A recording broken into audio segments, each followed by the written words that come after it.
The idea that they came here to actually study strikes her as more outrageous than a mosquito speaking human language. I would like the record to note that I have never claimed to speak human language. I buzz, and it is the Empress who insists on understanding me. Lee Munbak's group spots her climbing out of the taxi, and a dozen smiles freeze at once. The yellow-haired youth rubs his eyes and demands to know how this woman followed them here. The heavy makeup girl asks how she could possibly have known where they went, and calls her a ghost that refuses to be shaken off. Lee Munbak's face turns black on the spot. He is thinking that the woman is a piece of sticking plaster, and that what they said on the plane could not have been clearer. They announced their intention to ditch her, and she followed them anyway. If she believes they are her free bodyguards and tour guides, then the skin on a stinky outsider must be thicker than anything in the capital. By now their dislike is peaked. To their minds, anybody with the smallest amount of discernment would have taken the hint and gone her own way the moment the plane landed. Instead, she trailed them to the gates of Jeju University, which is past a failure of discernment, and into deliberate shamelessness. Lee Munbak feels the last of his patience burn off. He had been willing to extend a little face to that supposedly prominent Shanhua province family, and now he sees no reason to extend anything at all. He drops the pretense entirely, throws a look at the yellow-haired youth beside him, and tells him coldly to go handle it. He should tell her to get lost and stop standing there being an eyesore, Lee Munbak says, and he addresses him by the nickname Second Post. The yellow-haired youth turns with a completely flat expression. He reminds Lee Munbak that he asked specifically not to be called by that nickname while they are out of town. Lee Munbak pauses, catches up, and admits it slipped out.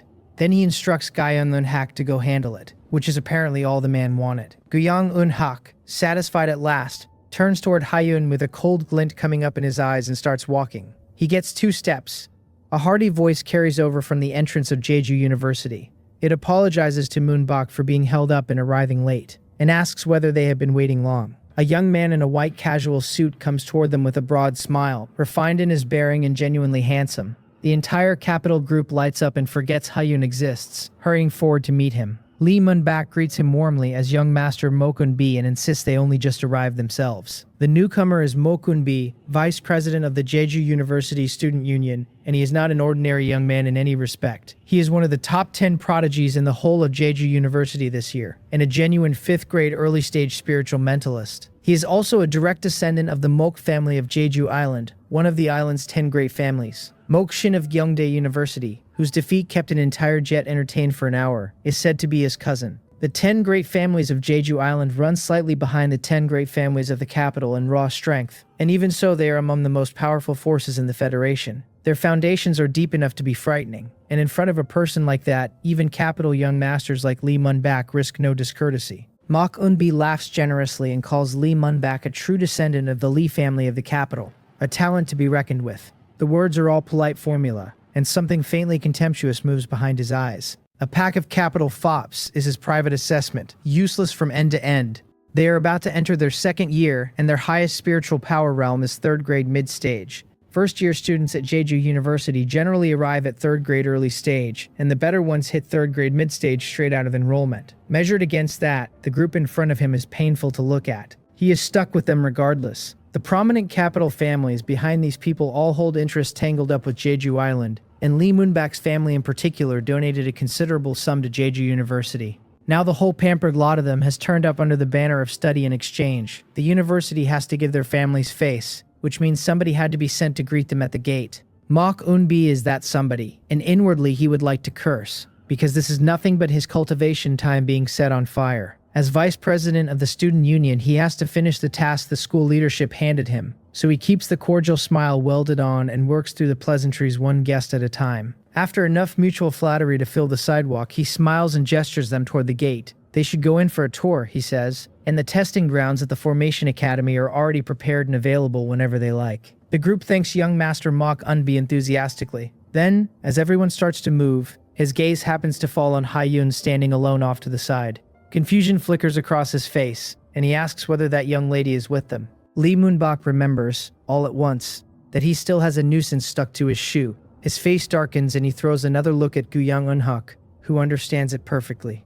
He snorts, and this time he strides straight at Hyun without any hesitation at all. He has already decided that politeness is finished. If this woman still does not understand her place, she can hardly blame him for using a method or two to make the lesson stick. Mok Eun-bi, still confused, asks what exactly is going on, and Lee Moonbak sighs and explains her background with the long-suffering face of a man carrying luggage that is not his. Mok Unbi gets it immediately, and disdain arrives in his eyes before he can stop it. A local bully out of an inland province, forced on them as a burden. So she is a barbarian from the interior. To top elites born and raised on Jeju Island, the inland provinces are uncivilized country. The people who come out of them are not fit to be presented in polite company, ranking somewhere well below even the capital fops in front of him. Hyun's brows draw together, and her private verdict is that this is a swarm of extremely annoying flies. Watching Gaiyang and Hawk close the distance with impatience written all over his face, she finds her own patience gone. She has no intention of spending another minute of her life on this, reasoning with them, explaining herself, going through the motions of being tolerated. None of that is on her list. She sneers inwardly, and a cold light comes up in those clear phoenix eyes. The next second, pure condensed spiritual power surges out from between her brows. Guyang Unhak, who had his mouth open to start the scolding, stops dead. He does not immediately understand what he is looking at. Releasing spiritual power like that, deliberately in the open, is the single most direct provocation one spiritual power cultivator can offer another. He is asking himself whether she seriously intends to make a move. Bewildered, he turns and trades looks with Lee Moonbak and the rest, and every face behind him holds the same astonishment. They can all read her spiritual power fluctuations clearly, and they sit at second grade late stage, when the weakest person on their side is third grade early stage. A second grade late stage cultivator opening on a third grade early stage 1 is not bravery to them but a symptom. They are genuinely wondering whether something is wrong with this woman's head. She does not care what any of them thinks. With a thought, that pure spiritual power condenses into an invisible spike. It drives at Giang Unhak's brow with the speed of a struck match. That is a spiritual power attack technique, which makes her a spiritual mentalist. Feeling how condensed and how aggressive that power is, Mok Unbi and Lee Moonbak both react. They had assumed a woman traveling with a group of formation masters would be a formation master herself. Instead, she turns out to be a spiritual mentalist built for combat, which explains the nerve. An ordinary third-grade early-stage formation master, ambushed by a second-grade late-stage spiritual mentalist with no formation laid down in advance, really could take a bad loss. But these are capital young masters, raised on the best education money can buy. Their families drilled it into them early that a cultivator must have no obvious hole in his defenses and must develop across the board. Formations are their main road, but they have all dabbled in mentalism, spellcasting, and feng shui. Gaiyang and Hawk sneers inside and concludes the woman in front of him is a fool actively seeking her own funeral. With a thought, he casts a high-grade profound tier spiritual power defensive technique. The crystal rhombus shield and a translucent rhombic barrier forms between his brows. As he sees it, a family disciple out of an inland province at second grade late stage would at most be permitted a low-grade profound tier technique. Profound tier methods count as precious across most of the interior. Even at Dunnan No. 1 Yongmu High School, the finest spirit martial high school the inland has, only the very best students qualify to cultivate them. In the capital, profound tier methods are sold off street stalls in the alleys around the inner ring road, and he cannot imagine what she thinks she is going to fight him with. Then her invisible mental spike reaches the crystal rhombus shield, and the confidence goes off his face like a light switching. The shield turns out to be as sturdy as a skin of new ice. It does not last a full second before it comes apart with a bright shattering sound. The destructive force behind it drives into his body with nothing taken off its momentum. The 7 or 8 defensive runes he had personally inked onto himself light up one after another, then crack and fail in sequence. What finally saves him is the jade pendant at his chest, which floods out white light and becomes a thick screen wrapped around him. The screen shudders violently under the impact before it barely narrowly holds. Guyang Unhak's legs go out from under him, and he ends up sitting on the pavement. His face is the color of paper, and his back is soaked through with cold sweat. He stares down at the pendant, which now carries a fine crack, and his mind refuses to produce a thought. That pendant came from an elder of his family, rated to withstand a full-strength blow from a 4th grade early-stage powerhouse. A 2nd grade late-stage cultivator just cracked it in a single move. The part he cannot get past is what sits underneath. That without the pendant, he would be dead on this sidewalk. Behind him, Lee Moonbak and the others suck in a collective breath, dumbfounded. Every trace of disdain is wiped off and replaced by shock they cannot hide. Lee Moonbak's eyes go wide and he says the technique was Earth tier, then repeats it as a question. The others sense the same thing and believe it just as little. Even a low-grade Earth tier technique is reserved for core disciples inside families like theirs. Earth tier methods are not only rare but savagely difficult to comprehend, built for powerhouses of the high-grade realm.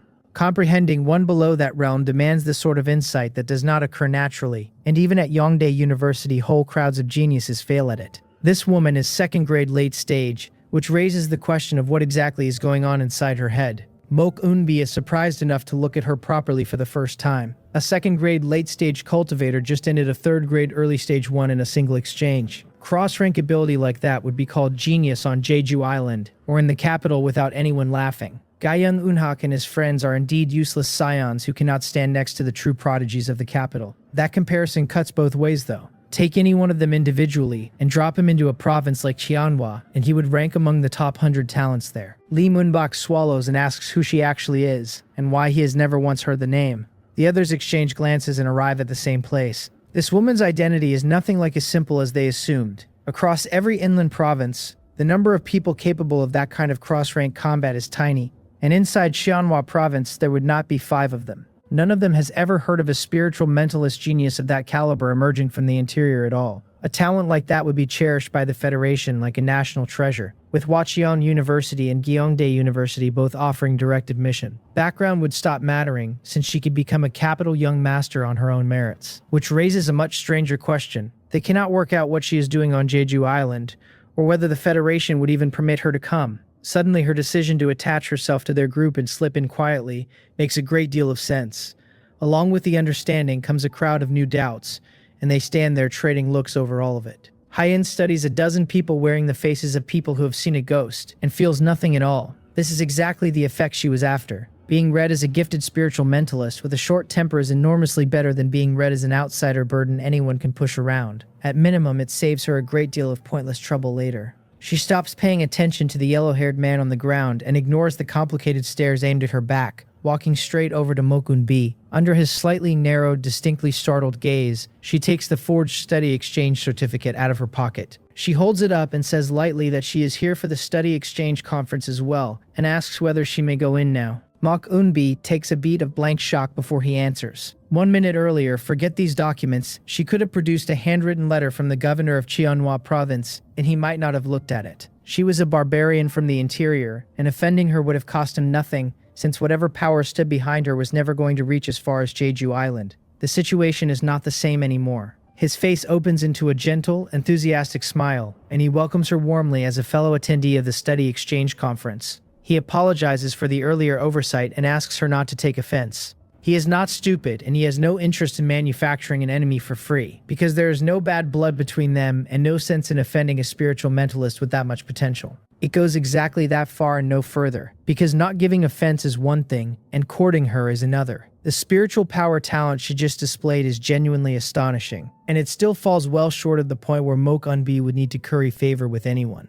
The reasoning turns entirely on where they are standing. This is Jeju Island, a paradise for spiritual power cultivators, and it draws the elite of that discipline from every corner of the world. On the mainland, a talent like hers in spiritual power might be a rarity worth talking about. But here, out of the first-year class of Jeju University alone, you could pick out more than a dozen comparable to her. Mok Eunbi hands the file back to Hyun and gestures her toward the gate, saying that since everyone here has come for the exchange conference, they may as well walk in together. His posture is elegant enough to belong in a recruitment brochure. Lee Moonbak and his friends trade looks, still sore about the whole business. But with Mok Eunbi having spoken, none of them dares add a word. 2 of his companions haul Gyeong Eunhak up off the pavement, and his face burns with embarrassment and temper. He glares at Hyun's back with his lips moving, and in the end, he does not dare put a threat behind them. From up here in her hair, I have a perfect view of a man deciding to swallow something whole. That one strike genuinely frightened him. He has settled on the conclusion that his luck is simply rotten today because of all the people on this island to pick a fight with. He picked a genius out of an inland province.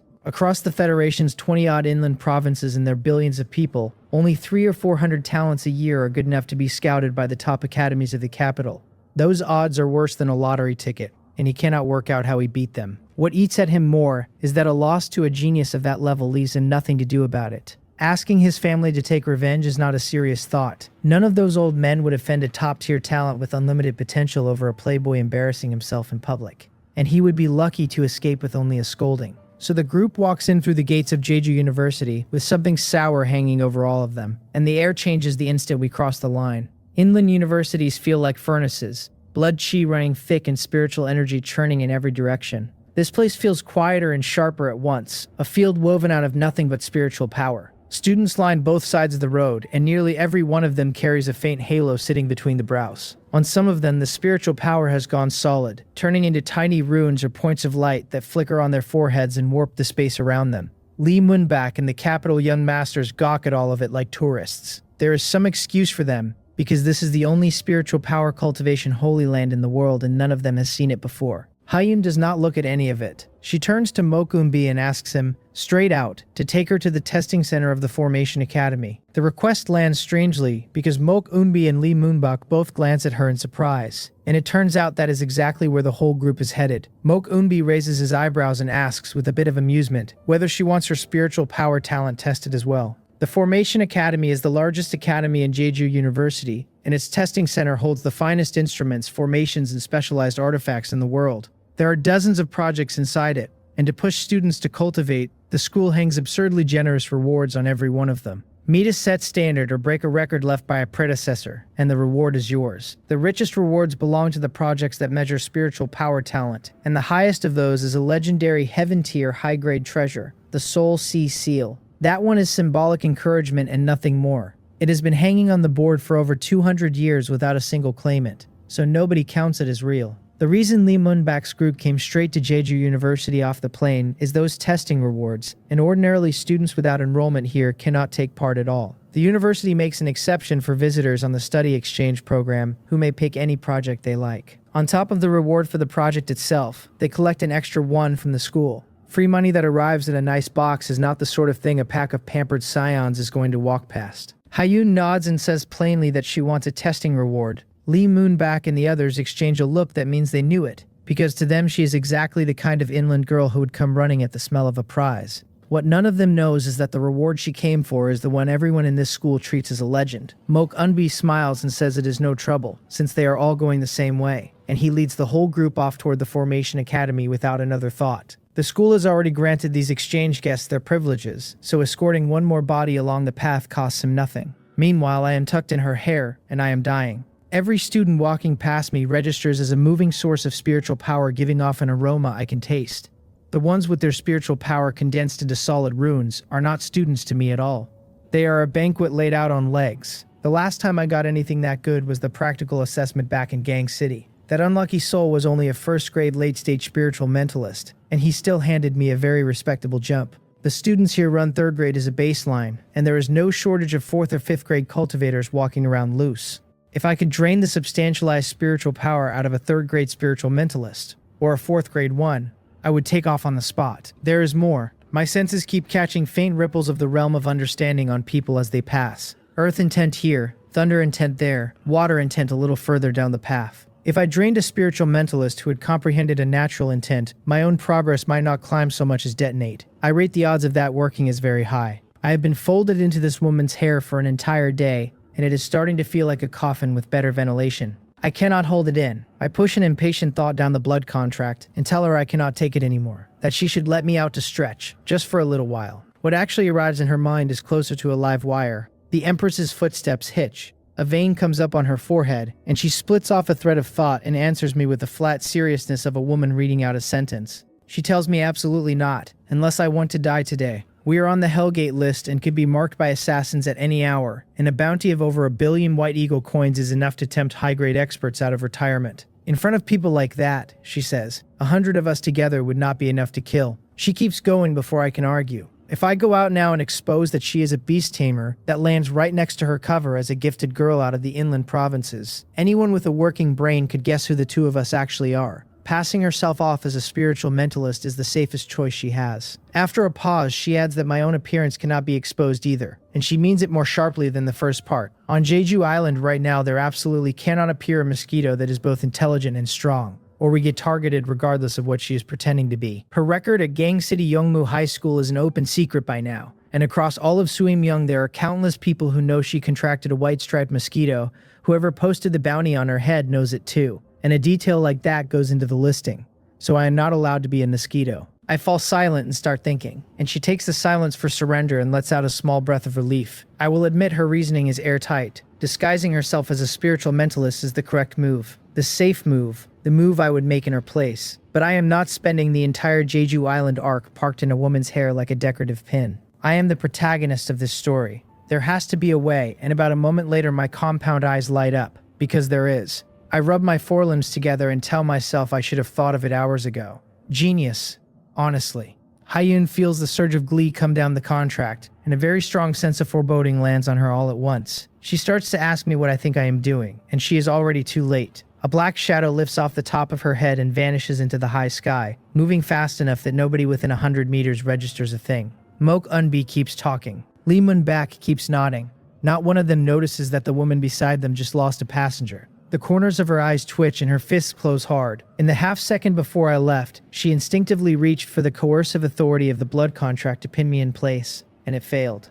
Spiritual power just as strong as hers pushed back down the link and neutralized the command without effort. Her own spiritual power sits barely 200 points above mine now, in a gap that thin is no longer enough for a beast tamer to force absolute obedience out of a contract beast. For the first time, the words beast controls humans stop being a taboo phrase in a textbook and become something happening to her, in public, on a foreign island. It just ran off. That is her first thought, and the second one is worse, because she cannot say what I intend to do with the freedom. Somewhere under that sits the question of whether her contract beast means to devour its master one day. Anger comes up through her with a thread of panic she has no intention of admitting to, and her expression goes uncertain in a way that lasts less than a second. Then it hardens, because there is only one answer, and she has already found it. She has to raise her spiritual power. She has to take absolute control back. She lifts her head and asks Mok Eunbi, in a tone with real urgency under it, about the Heartsea Crystal Tower, whether she can challenge it today, and says she needs to go immediately. He was in the middle of explaining the architecture of the older campus buildings to Lee Moon-bak, and the question knocks him clean off his script. The Heartsea Crystal Tower is the hardest and most popular spiritual power talent test in the entire center, and it is also the most authoritative.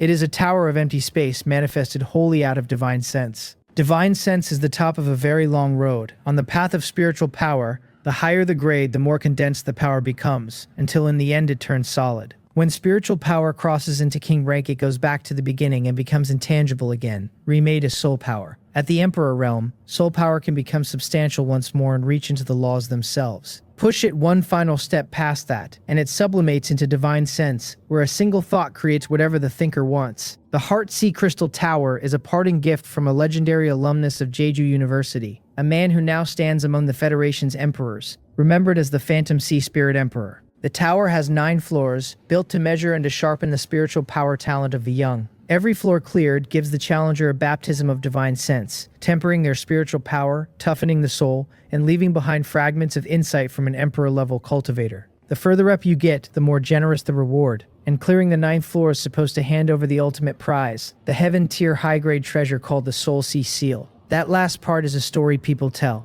In the 200 years since the tower was raised, nobody has ever actually stood on the 9th floor. The clearance standard the Phantom Sea Spirit Emperor set was himself, in his youth. Anyone who clears the 9th floor, therefore, holds the potential to reach the Emperor realm through spiritual power alone. Across the Federation and the wider world, there has not been one such person in over 2 centuries. Mok Eunbi shakes off his surprise and tells her of course she can. The tower runs around the clock. He adds that Moon-bak and the others have been planning to challenge it on this trip anyway, and asks Miss Bae whether she wants to go too. She says yes without softening a syllable, and asks him to take her there now. The sooner the better. The impatience surprises him more than the request did. He cannot work out why she is in such a hurry, and he starts doing arithmetic in his head about how badly she must want the reward. The math he arrives at is generous by his standards. Going by the spiritual power talent she showed at the gate, she might genuinely reach a decent floor. The 5th. Maybe the 6th if she pushes. Clearing the 5th floor guarantees at least an Earth-tier mid-grade spiritual power treasure, and out in the inland provinces an item at that level is rare enough to send any genius into a frenzy. That settles it for him, and a subtle feeling of superiority settles with it. No matter how high the talent, he thinks,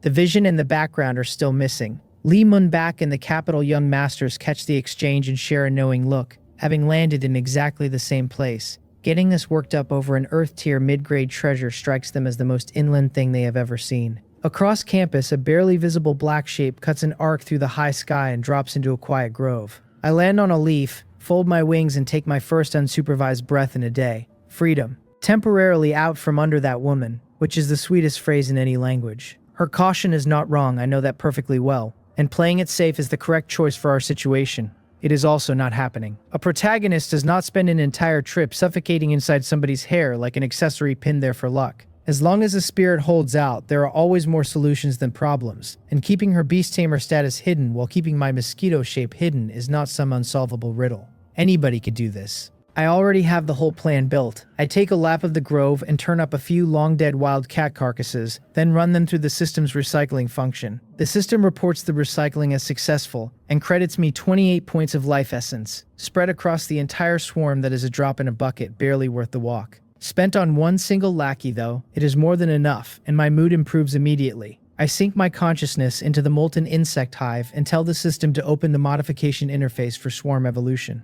What unfolds in my mind is a complex panel that looks like three-dimensional modeling software, and this is the genuinely heaven-defying use of swarm evolution that nobody warned me about. It is a workshop. In here I can burn life essence to make wild modifications to any individual in the swarm according to whatever I imagine, or push a directed evolution outright, change the color of a carapace, bolt on a second pair of wings, restructure a body plan from the ground up. With enough life essence, in theory, I could take one tiny spirit-devouring worm and turn it into a true dragon carrying an emperor-level bloodline. The life essence bill for that would run into numbers I do not want to look at. I scan the 16,000 and more spirit-devouring worms sitting in the hive space and pick out one that looks relatively handsome. Congratulations to it. Then I begin the great work of sculpting an insect. Size first, and under my control the little beetle-shaped body inflates like a balloon. 10 centimeters, 20, half a meter, and the system charges me 12 points of life essence for the privilege. Not bad at all. Appearance next, and I think about it for a moment before something genuinely entertaining occurs to me. The round carapace goes angular and metallic, hard-edged and heavy with menace, and the body draws out long and lean. From the head, two thin antennae extend and trail in the air behind it, exactly like the twin tails on an anime girl. The system confirms the modification and takes 10 more points of life essence. What I am looking at now is a half-meter giant cockroach that measures a full meter once you count the tails. I could not be happier with it, because this is the kind of appearance that comes with a psychological attack built into the design. The last step is the important one. I move my thoughts, the system takes 5 points of life essence, and the carapace across the giant cockroach's chest splits and slides aside to reveal a cavity about 30 centimeters across. The cockpit is finished. The cockroach mech is complete, and I am, if I do say so, an absolute legend. I fly straight into the cavity in its chest and let the plating close over me, sealed in and perfectly protected.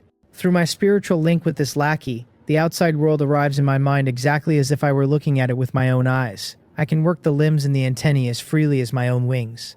This is better than piloting a mech. This is a national treasure of a mech, and a machine like this needs a name. New body, cockroach-shaped twin tails. From today it is called the twin-tailed black shell, and I am having the time of my life. I turn the black shell toward the Formation Academy and take a reading. Netherworld vision paints the spiritual power over there as bright as a field of stars, but the blood chi in that direction is thin and scattered. Then I swing east, toward the far side of Jeju University, and the picture changes completely. There is heavy spiritual power in that direction too, and under it, rolling in waves, is thick, vigorous blood chi burning like a furnace, with the door left open. There is something good over there. I bring the black shell around and go. The Beast Taming Academy of Jeju University sits on the far eastern edge of campus and occupies more ground than 3 formation academies stacked together. There are almost no modern buildings in it. In their place are enormous zones built to simulate ecosystems, vast tropical rainforest, snow-capped alpine slopes, volcanic country with magma rolling through the rock, all of it running side by side.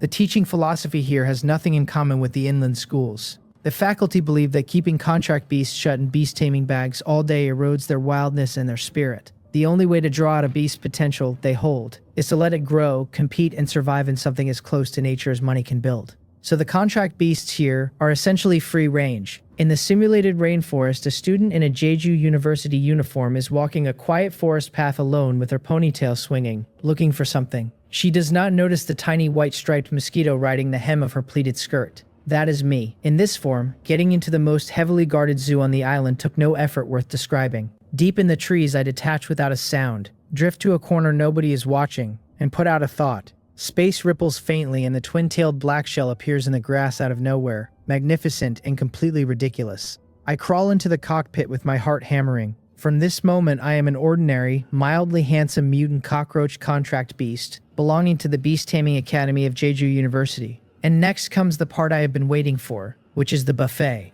I open Netherworld vision. The world becomes an ocean of light. Columns of blood chi in every color and strength fire up into the sky until they nearly fill my perception. High-order bloodline beasts that would cause a citywide incident in a small inland town are lying around out here like they are free, scattered across the hills and the flats in every direction. Further off, on top of a simulated volcano, an eagle with a wingspan over 10 meters and crimson scales down its whole body is preening itself. The bloodline aura coming off it has reached king level. I stare at the mountains full of walking blood bags and feel the pure life energy inside them, and my whole body starts trembling. Somebody told me Jeju Island had no blood chi cultivation resources. Somebody lied to me, and I have never been happier about it. This is a fully stocked pantry. This is heaven. If I drained 10 a day, I could go half a month without repeating a single one. And I sit there in the cockpit trying to decide which lucky soul gets opened first. Then my movements stiffen, because netherworld vision sweeps a patch of bushes ahead and finds a dense cloud of small black bodies circling and buzzing over the leaves. Those are white-striped mosquitoes.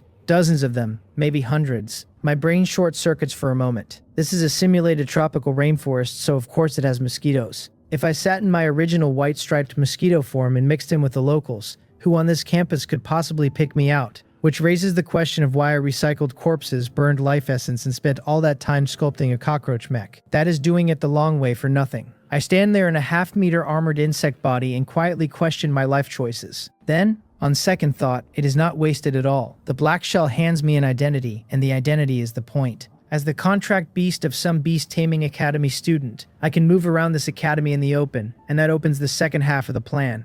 From the Empress's inner thoughts, I already know that every academy at Jeju University runs a testing center with its own projects, and that breaking a record there pays out absurdly well. The Beast Taming Academy is no exception, and its tests carry one special feature, which is that contract beasts are allowed to compete alone and collect the rewards on their own. That rule exists because the beasts here start at high-grade bloodline and their intelligence is rated no lower than superior grade, roughly a 10-year-old child, so handing one a task and letting it work solves itself. The perfect plan assembles itself in my head. Step 1, hide the mech and grow quietly in mosquito form, drinking like a maniac until my blood chi realm reaches the 4th grade. Step 2, once I am strong enough, pilot the twin-tailed black shell into the Beast Taming Academy testing center and clean out every reward on the board. I stop hesitating. I walk the black shell into a deeply hidden tree hollow and pose it as though it is hibernating. Then I slip out of the cockpit, suppress every trace of my aura, and fold myself into the swarm of wild white-striped mosquitoes hunting for targets.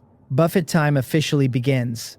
Tailing the swarm, I lock onto a 3rd-grade peak demonic beast asleep near a swamp, a purple lightning demonic wolf. I land on its back without a sound, put the proboscis in and start drinking. The system tells me I have absorbed 22 points of blood chi, bringing my total to 7,186, and estimates 10 minutes to digest it for an expected 5 evolution points. In white-striped mosquito form, I can only pull 10 or 20 points at a time, but the number of blood bags in this rainforest is frankly obscene, and the digestion runs fast. Doing the arithmetic, I could take 1 or 2,000 points of blood chi in a single day. Camp here for 10 days or half a month and 10 or 20,000 points would simply arrive.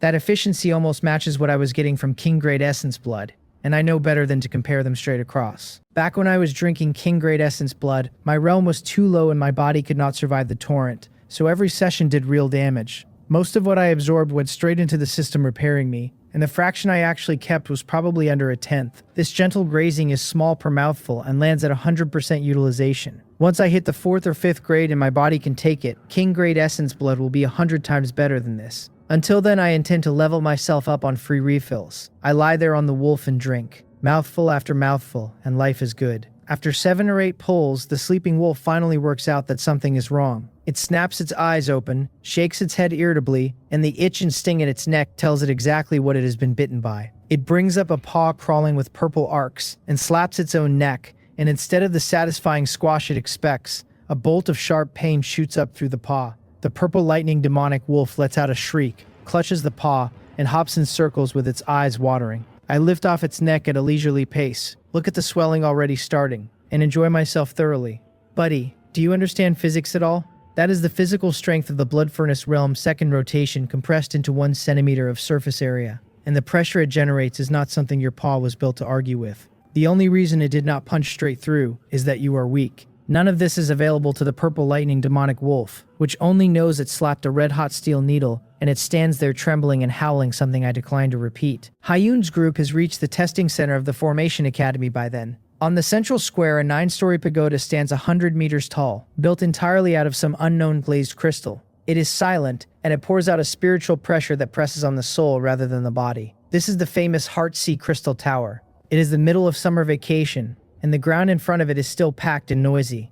The cultivation resources at Jeju University are so good that most students refuse to go home for the break. Mok Eunbi walks them in and does the tour as he goes. Jeju University has 7 academies, he says, naming the formation, feng shui, spells, artifact refining, alchemy, and mentalist academies. Then he names the Beast Taming Academy, which he notes has been dead last for as long as anyone can remember. Formation, feng shui, and spells are the 3 ace academies with the best resources and the most complete facilities, and the Formation Academy is the undisputed first among them. He sighs at that point with real regret on his face. When he was younger, he thought spiritual mentalists looked cooler in a fight, he admits, so he picked the Mentalist Academy, and looking back, the prospects do not compare to the big 3. Lee Moonbak commiserates and says he has his own regrets, since he never studied beast taming, which is the mainstream discipline in the inland provinces. With his 3rd grade early stage spiritual power, he could comfortably contract a Blood Furnace Realm first rotation demonic beast, he points out. Then he could call himself a first rotation beast tamer, which he thinks sounds magnificent. The capital young masters behind him nod along with varying degrees of wistfulness. Formations are an unpopular major in the inland provinces. Teachers barely supervise the subject, and the freedom is the whole appeal, which is why this crowd chose it in the first place. They picked their life's discipline because it was fun. Mok Eunbi frowns at all of it and shakes his head. Speaking bluntly, he says, a cultivation system like beast taming that hangs its entire strength on external things like contract beasts is a crooked path in the end. The people of Jeju Island believe in 2 roads. One borrows the momentum of the world to lay formations and draw talismans that move the laws. The other tempers a person's own spirit through 1,000 trials until godhood arrives on a single thought. Beast tamers, he concludes, are a pack of freeloaders leaning on their beasts. Hyun says nothing at all, and a flash of pure speechlessness crosses her cold phoenix eyes. She is remembering her last life. She stepped into the Emperor realm by the path of beast taming, then came to Jeju Island because she desperately needed a spiritual power artifact, and had heard where one was. Plenty of Emperor-level experts on this island looked down on her for being a beast tamer and made things difficult for her at every turn. Of the 12 emperors of Jeju Island, she personally flattened 8. In front of the Crystal Tower, the people coming out of it look like they have been through a ringer. Their faces are white, their footing is unsteady, and several of them are so drained they collapse on the ground outside the entrance and retch until somebody helps them up. Lee Moonbak and his group watch this with the color draining out of their own faces, and the heavy makeup girl asks in a small voice why those people look so wrecked. Mok Eunbi smiles and offers to explain the mechanism before anybody panics. The tower has 9 floors, he says, and once a challenger enters, a complex and profound Tao pattern built from divine sense appears on the stone wall of each floor. What the challenger has to do is wait for the Tao pattern to vanish and then reproduce it on the wall with their own spiritual power. The trajectory and the intent both have to match perfectly, and the slightest deviation counts as a failure. Every floor up, the Tao pattern grows more complex and more profound, and by the 3rd or 4th floor, anyone whose talent is lacking cannot lay down a single stroke. He asks the group whether that sounds simple, with a smile that says he already knows the answer. It does sound simple. It is drawing on a wall with spiritual power for a brush. As for the wrecks by the entrance, Mok Eunbi says those are people without the talent who forced the challenge anyway, burning through their spiritual power, trying to copy something they could never copy. The visitors are only here to experience it, he adds, so as long as they stop when their ability stops, none of that will happen to them. And the group breathes out. Challenging the tower means queuing for a number, and Mok Eunbi collects 1 for the group with about a dozen people ahead of them. That dozen is a mixed batch, freshmen barely enrolled and seniors about to graduate, and every single one of them radiates powerful spiritual power with confidence and arrogance sitting plainly on their faces. Standing next to them, Lee Moonbak and his friends feel a pressure they cannot name and start privately agreeing that Jeju University is far too competitive. Pull any random body out of this line, they think, and the spiritual power talent would be no worse than the outsider woman who put Gyeonlun Hak on the pavement. It might well be better. Another challenger comes out of the tower looking thoroughly beaten, having clearly just failed, and the sight sets off a wave of chatter through the crowd, because this one is apparently somebody people know. The consensus running through the square is that An Hojin has failed at the 5th floor again, and that the 5th floor is monstrous. Mok Eunbi, never one to waste a piece of gossip, fills the group in. An Hojin is a sophomore, a 4th grade early stage spellcaster whose grades sit near the top of his entire year. He has been throwing himself at the 5th floor since his first year, and now that he is nearly a junior, nobody can count the attempts. Mok Eunbi doubts he will pass it in this lifetime. Lee Moonbak hisses and asks whether the man really has not passed it in 3 years. Mok Unbi says he certainly has not, and explains why. The tower measures spiritual power talent, not strength, and talent is fixed at birth, so barring some extraordinary opportunity it cannot be raised later. Whatever floor a person can reach is essentially decided before they walk in, and there are always people who refuse to accept it, and An Hojin is one of them. Then he drops his voice and adds that An Hojin's ex-girlfriend left him for someone who reached the 6th floor, which is where the obsession comes from. Stealing a girlfriend by climbing a tower sounds absurd until you remember that reaching the 6th floor means a possible future at king rank, in which case the theft becomes entirely plausible. The line keeps shortening, and almost every person who goes in stops at the 5th floor. They come from different academies, some new, some graduating, and their spiritual power talent looks no worse than what Hyun showed at the gate, and the result never changes. The 5th floor stands there like a wall built specifically to break geniuses. That makes Lee Mun-bak's group nervous all over again, and somebody asks what exactly is wrong with the 5th floor. Mok Unbi remembers his own time being dominated by it and answers with a bitter smile. The 5th floor Dao pattern is more than 10 times as complex as the 4th, he says, and it carries a trace of genuine Emperor Realm divine sense inside it. He adds that if a challenger's talent is even slightly short, reproducing the pattern is beside the point, because simply looking at it will injure the soul. In all the years since Jeju University was founded, out of hundreds of thousands of students, the total number who have passed the 5th floor probably does not reach 1,000. Every one of them is a genuine prodigy with a limitless future. Lee Mun-bak and the others suck in a breath at that, because fewer than 1,000 out of hundreds of thousands is a probability that does not feel real. Then the people ahead finish and it is their turn. Gayang Unhak goes first, gritting his teeth on the way in, and comes out having failed to clear even the 2nd floor. The laughter from the surrounding crowd leaves him looking for a hole to climb into. The rest of the group does marginally better and dies on the 3rd floor, one after another, each of them mortified. They finally understand the size of the gap between a pack of capital playboys and the real geniuses of Jeju University. Guyang Eun-hak's face is ugly, and his gaze drifts to Hyun in spite of himself. Everyone here has failed except her, and he tells himself that given the difficulty of this tower she will not get far either, the 4th floor at best, maybe the 5th. Lee Mun-bak and the others are sizing her up too, with complicated looks and complicated feelings. At the school gate, her spiritual power talent genuinely shocked them. Inside Jeju University, they have discovered that prodigies on her level are standing around in the queue, which makes her, of all things, ordinary. So this is the crushing weight of a top institution, they think, and the bitterness settles in, and more than one of them regrets ever coming here to be humiliated. Because the capital group is so weak, the testing moves fast, and Hyun works out that her turn will come in about 5 minutes. Then a figure appears at the very front of the line without anyone seeing him arrive. He looks about 30, gentle and polished, with a warm smile on his face. He carries no crushing aura at all, and yet standing there he seems to have merged with the world around him. Looking at him feels like looking up at a mountain whose top is hidden. He apologizes to everyone pleasantly, and says he has something urgent and will be cutting in line, then turns to the registration staffer and says, courteously, that he needs to test now.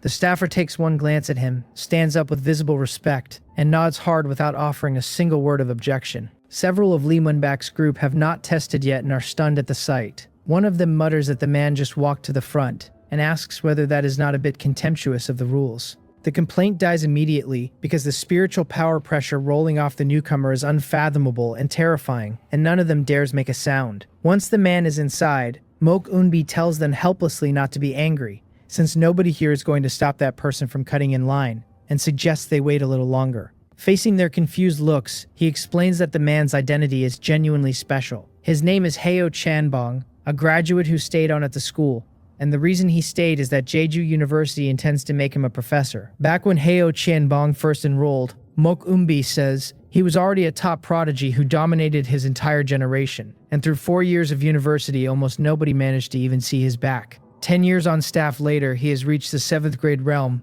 Lee Mun-bak frowns and asks 7th grade in what? A formation master, because in the capital a 7th grade at that age exists in reasonable numbers and does not particularly impress him. Mok Unbi chuckles and lists them off. Formation, spellcasting, feng shui and mentalism, all 4 cultivated together, all 4 at 7th grade. Lee Mun-bak and his friends stop functioning where they stand, staring at the mild-mannered man with astonishment they cannot hide. 10 years on staff puts him under 35, and 7th grade at that age counts as a prodigy without being heaven-defying. 7th grade in 4 separate disciplines is a different animal entirely, and it sits at the outer edge of what people believe is possible. Reaching 7th grade spiritual power and knowing a few formations does not make anyone a 7th grade formation master. The grading standard is brutally strict, requiring proficiency in at least 5 varieties of 7th grade formation, and a level of comprehension that lets the holder unravel most formations below 7th grade with ease. Every other discipline carries its own equally unforgiving standard, and ordinary geniuses burn out their whole minds mastering one path and treat the rest as hobbies. 4 paths at 7th grade earns exactly 1 word, which is monster. Gaiyang Unhack asks, stammering slightly, what floor a talent like that reached in the Heartsea Crystal Tower, and his voice shakes on the question. Reverence comes into Mok Unbi's eyes as he answers. In his first year, Hyo Cheonbong broke through the 5th floor and shocked all of Jeju University. In his 3rd year, he came into some opportunity. His spiritual power talent transformed, and he cleared the 6th floor in a single run. And then for 10 straight years, he has been stuck fast at the 7th floor, unable to advance so much as an inch. 10 years, and even a monster of that grade could not force the door. Lee Moonback's group goes numb, because their understanding of the world has been rebuilt several times today and is close to collapsing. Somebody in the group finally asks whether young Master Mok Unbi did not say earlier that the tower's highest record is a breakthrough on the 7th floor. Longing crosses Mok Unbi's face as he confirms it. In 200 years, exactly 1 person has broken through the 7th floor of the Heartsea Crystal Tower. That senior now stands among the 12 emperors of Jeju Island, and there is no corner of the region his name does not reach. An emperor-level figure. The whole group understands at once, and understands with it that the tower's results really do map onto a person's future. While they are still absorbing that, Hyo Cheonbong steps into the Heartsea Crystal Tower, and the first 6 floors light up almost simultaneously, faster than the crowd can turn its heads. The entire square goes silent enough to hear a coin drop, with every eye fixed on the 6 burning floors, and every breath coming short. They all know what this means. The legendary senior who has been silent for 10 years came here tonight to break the record. Minutes crawl past, the air gets heavier, and the crowd holds itself at the edge of the moment. About half an hour later, when the tension has stretched as far as it can go, the 7th floor answers. That wall, dark for who knows how long, erupts with a light nobody here has seen before. It falls across the square like a small sun, and nobody can keep their eyes open through it. The record has been tied, and after one held beat, the square drowns in cheering. The entire student body of Jeju University celebrates as though every one of them climbed the tower personally, telling each other they are witnessing history. Hyo Cheonbong's figure is teleported out shortly after, his face paper white and his spiritual power visibly gone, and his gentle eyes are full of an ecstasy he cannot contain. 10 years of an inner demon, broken tonight by his own hands.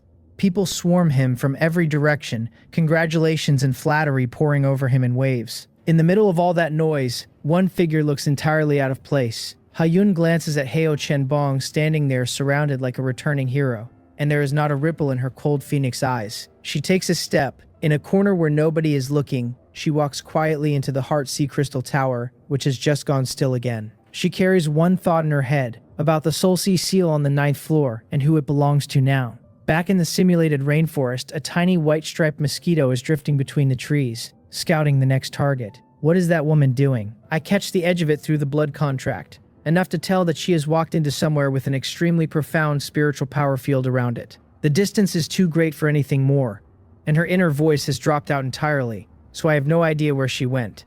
Fine. I will ignore her and concentrate on enjoying myself. While the Empress was standing in line, I was working my way through the buffet at a pace I am proud of. Purple lightning demonic wolves, heavenly demon great apes, phantom light foxes, armored earth dragons, all of them drained one after another. Picture the best buffet in the world, lobster and king crab and prime beef and a soup that takes 2 days to make. Everything you could never afford laid out with no limit on refills. Then add the word free. That is roughly where my head is. Since walking into the Beast Taming Academy, I have taken over 1,000 points of blood chi, and I am making an absolute killing. And it is still not enough. I pick out my next contract beast, a shadow leopard resting in a patch of darkness under the canopy, and land on its back without a sound. Now, where to start? This is a craft, and I have developed real technique over the last few victims. First rule, avoid the sensitive places, the face, the neck, the armpits, and the inside of the legs, because those get you swatted before the first mouthful is done. Second rule, avoid anywhere the animal can easily reach or strike, and not because it can hurt me, but because being knocked off interrupts the meal. Applying both, I walk across the shadow leopard's back and settle on the spot behind the head where the skull meets the neck, since a big cat has a genuinely hard time reaching back there. I extend the proboscis and put it in, and I inform the shadow leopard that mine is very thin and it should just hold still for a moment. The system reports 28 points of blood chi absorbed, bringing me to 8,280. My drinking technique has improved to the point where I can take a dozen swallows without being noticed. In this position, even if I am found out, I can simply hold on and keep going. In the trade, we call that forced suction. I am a professional, and I would like that on the record. What I do not know, while I sip away, is that every beast I have already fed on is going through something enormous.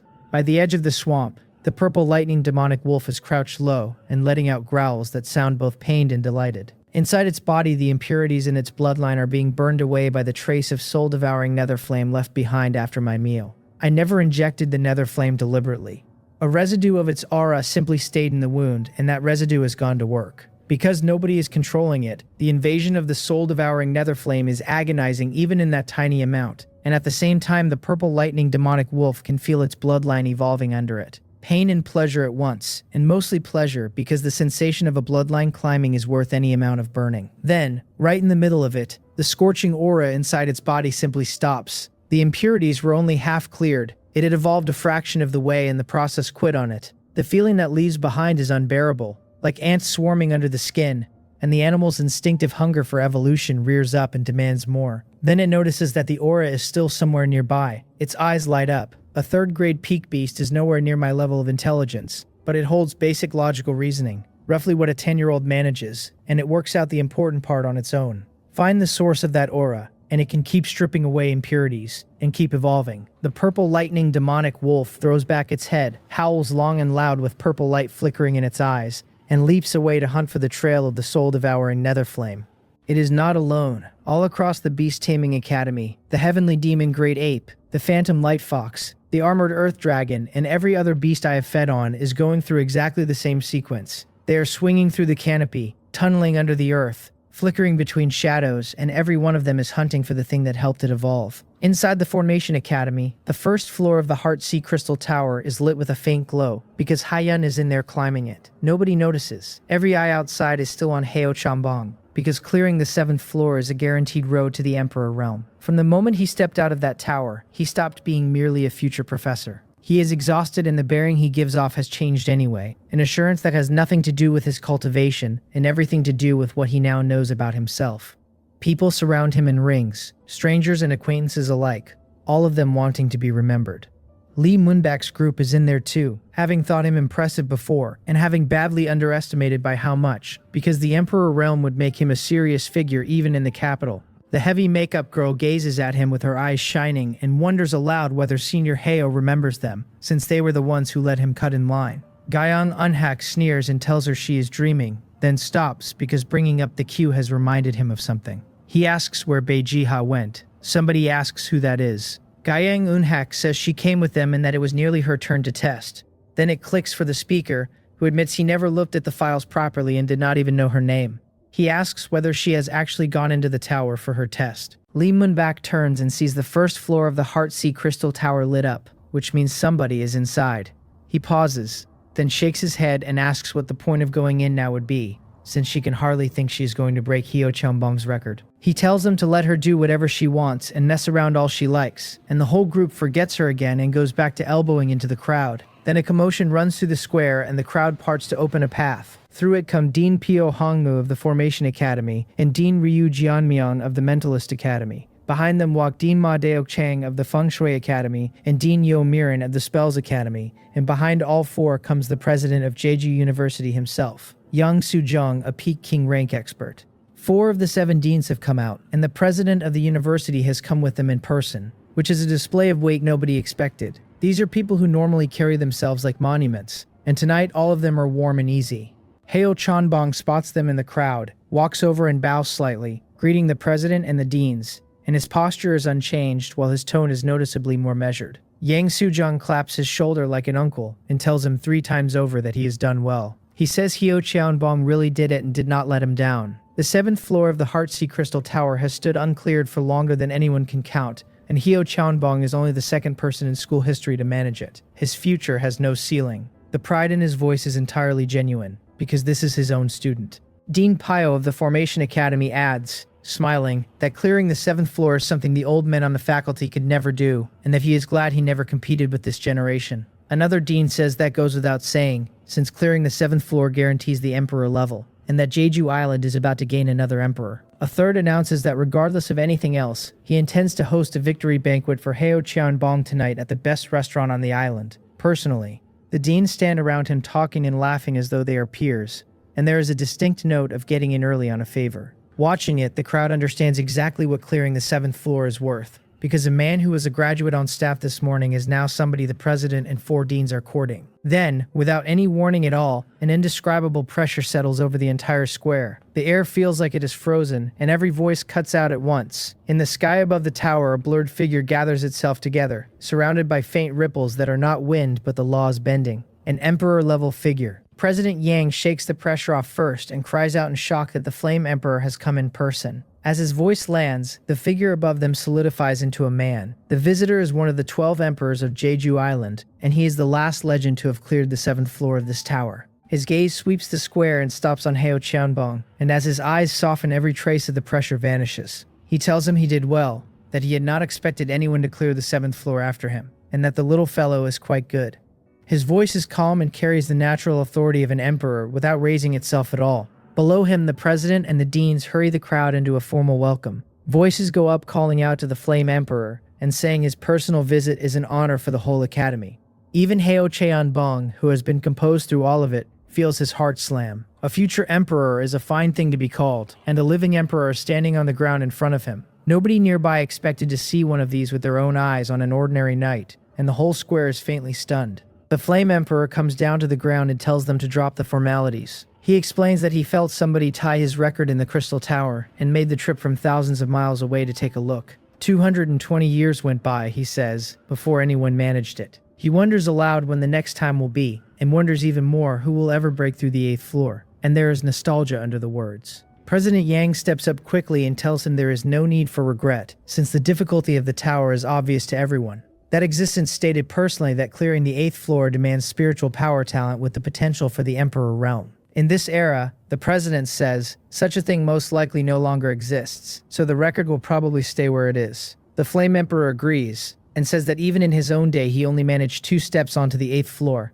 never mind clearing it. The words drop into the ears of everyone standing there. If the Flame Emperor managed 2 steps, the 8th floor is a terror with no dimensions anyone can imagine. And the crowd looks up at the beautiful, frightening structure with fresh understanding. Then somebody notices what is wrong, and a student cries out for everyone to look, asking why the 7th floor of the Heartsea Crystal Tower is swirling with golden light. Every head turns, Heo Cheonbong's and the president's and the Flame Emperor's along with them. Somebody is inside challenging the tower. Somebody has reached the 7th floor, and if that person clears it, they will tie the record exactly as Heo Cheonbong did. The square is dumbfounded, and the shock runs deeper than watching an emperor descend from the sky. This was supposed to be a once-in-2 centuries event, and now a second one is queued up behind the first on the same evening. President Yang recovers first, and orders the staff to check immediately who is inside challenging the tower. The staffer jumps and hurries to the entry records, having gone to join the congratulations himself, and missed whoever walked in behind him. The answer comes back fast. According to the queue records, the person who entered the Crystal Tower is an exchange student named Bae Jiha.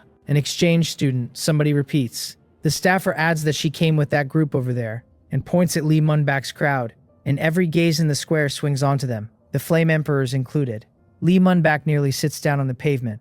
She really went in, and she has reached the 7th floor. She is most likely about to tie the records of the Flame Emperor and Heo Cheonbong both, which would mean she is destined for the Emperor realm as well. Shaking, Lee Munbak spills everything he knows about her in one breathless rush. After that, there is nothing for anyone to do but stand and watch the tower, and the celebration turns into an anxious wait. The deans talk among themselves while they wait, and the mood among them is skeptical. Reaching the 7th floor is a long way from clearing it, runs the general view, and the girl inside will probably stop there. One of them, angling for a moment with the Flame Emperor, goes over and asks the Emperor what he thinks. The Flame Emperor answers without much interest, saying she has gone this long without breaking through, and he suspects she has hit her limit, which is a pity. He does not get to finish the sentence, because the light of the 8th floor bursts to life above him. Cries go up under the Crystal Tower announcing that it is broken, that the 7th floor has been cleared, that the record is tied, that another future emperor has been born.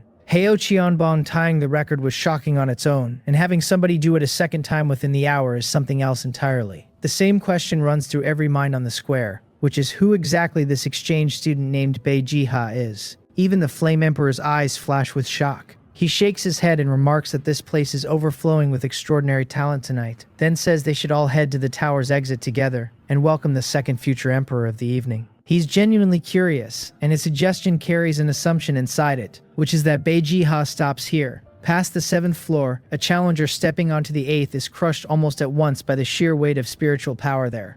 As a rule, they are judged failed inside 10 seconds and teleported to the exit. Heo Chanbong was ejected the moment his foot came down on the 8th floor, and the Flame Emperor himself only managed 2 paces. Everyone in the square expects her to be spat out at any second, so out of curiosity and a certain respect they all troop around to the exit to receive her. Even Heo Cheonbong leans in to see. 10 seconds pass, then 20, then a full minute, and nobody appears at the exit. People start glancing at each other as the same thought grows in all of them at once. She cannot possibly be lasting this long on the 8th floor. She cannot possibly be about to break the record, to pass the 8th and reach the 9th, where no human being has ever set foot. Heads tilt back toward the top of the tower, and the 8th floor is still burning steadily with no sign at all of fading. Eventually, somebody says out loud what everyone is thinking, and asks whether this Beiji-ha could actually clear the 8th floor. Someone roars that it is impossible, absolutely impossible, and the voice belongs to Heo Chanbong. His composure is coming apart, and the reason is not complicated. Tonight was supposed to be the summit of his life, and his thunder has been stolen out from under him for no reason he can name.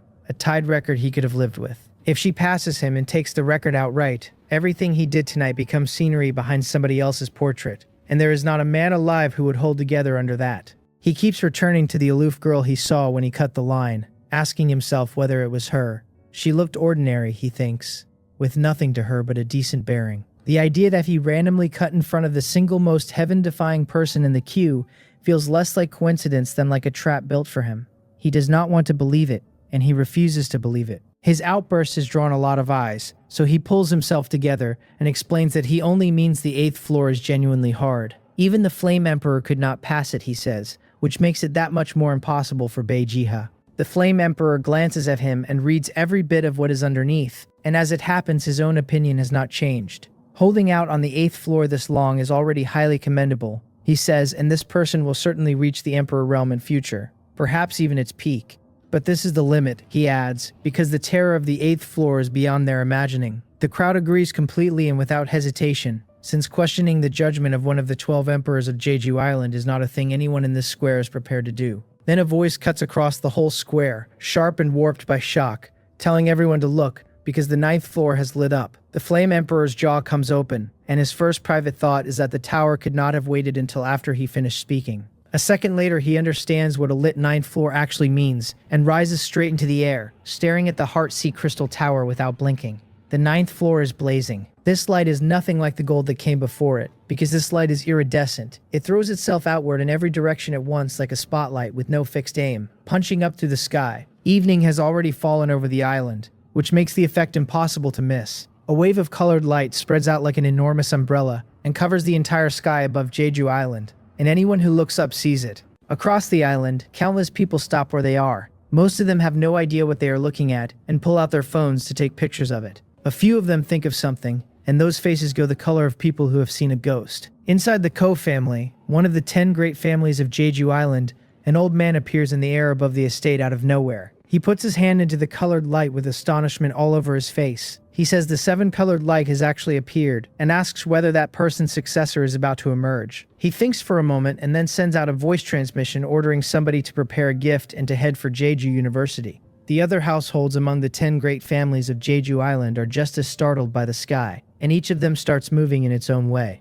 Inside the Beast Taming Academy, I lift my head off the back of a giant rhino and notice the colored glow overhead. That Empress girl is causing quite a stir out there. Something good is clearly about to surface, and my first instinct is to go over and take a piece of the action before it is handed out. Then I check my own condition and reconsider. In half a day inside this simulated rainforest, I have absorbed over 2,000 points of blood chi, which blew past my own estimate by a wide margin. My abdomen is bulging, and I physically cannot take in another drop. I need to go back and digest for a while before I drink any more, and I want to see how many evolution points this whole haul converts into once it settles. I lift off the rhino's back with real reluctance and head for the twin-tailed blackshell to rest, since I left it parked at the edge of the simulated rainforest posed as a dormant contract beast. Then I come around the last stand of trees and stop dead in the air. There are demonic beasts everywhere. A purple lightning demonic wolf, a heavenly demon great ape, a phantom light fox, an armored earth dragon, and more behind them, all of them crowded around my mech. These are the ones I drank from. There must be residue of my aura inside the black shell. My immediate conclusion is that they tracked it here for revenge, and that my beautiful new machine is about to be torn into scrap. Then I actually look at what they are doing, and none of it is violence. They are bowing to it. The purple lightning demonic wolf is lying flat on the ground, wagging its tail like a house dog. The heavenly demon great ape is down on its knees, pressing its forehead toward the earth. Every set of eyes in that circle holds longing and adoration instead of hatred. I edge closer and read their auras, and their bloodlines have all evolved by a small notch. That would be the residual soul-devouring nether flame I left in them without meaning to. And there is residual soul-devouring nether flame on the black shell as well, which puts the picture together. They have decided the twin-tailed black shell is their boss, and they have come here to beg it to evolve their bloodlines for them. My eyes light up. That means the black shell, which is to say me, has a real chance to take every demonic beast in this academy as an underling, and a genuinely wicked idea is born on the spot. My original goal here was to eat until I could not move. The situation has changed. If the soul-devouring nether flame can bring these beasts to heel, I could unify the whole population of this place, set everything else aside, and consider the king-level bloodline eagle sitting on the peak of that simulated volcano. And how spectacular it would be to have that thing following me around as a little brother. Want blood chi? No more sneaking up on sleeping wolves. Just raise my voice and high-grade bloodline beasts will line up to be drained. Need muscle? Lift an arm and tens of thousands of demonic beast underlings arrive as the hired help. That is treatment fit for an emperor. And the longer I look at the Beast Taming Academy of Jeju University, the more it resembles a private paradise built to my specifications. The only reason any of it is possible is that these contract beasts have no masters standing beside them, which leaves the training vacancy wide open. I glance once toward the Heartsea Crystal Tower and think about it, then let it go. This time I will not wander over and help myself to just a little of Hyun's opportunity, because there is only so much a master's composure can absorb before it cracks for good. A contract beast should have a career of his own. Mine starts with taking over every contract beast in this academy. Beneath the Heartsea Crystal Tower, the crowd has been standing in stunned silence for 3 full minutes. In all the time since the tower was created, it has never put out light like this. Not one of the deans present has ever heard of the phenomenon. The only 2 people here with any understanding of it are President Yang Soo-jong and the Flame Emperor. It is the president who speaks first, staring up toward the 9th floor and murmuring the old line, that when the 7-colored light appears, that person's successor has emerged. Those words were reportedly left behind by that emperor-level existence, the Phantom Sea Spirit Emperor,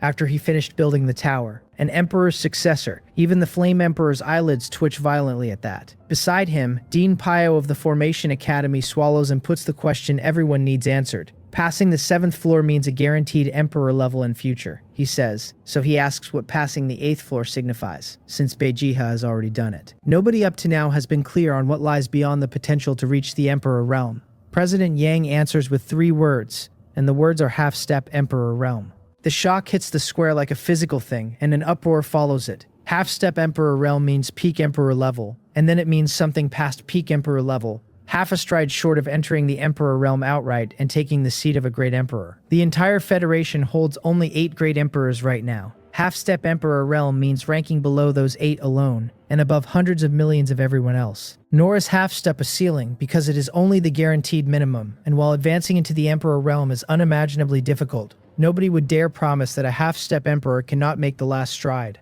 On top of that, having passed the 8th floor, she already holds the standing of a great emperor's successor. She may one day receive the patronage of the Phantom Sea Spirit Emperor and see her odds climb accordingly. Put plainly, the exchange student now standing on the 9th floor is looking at a floor of half-step Emperor realm and a ceiling that includes becoming the 9th Great Emperor of the Federation.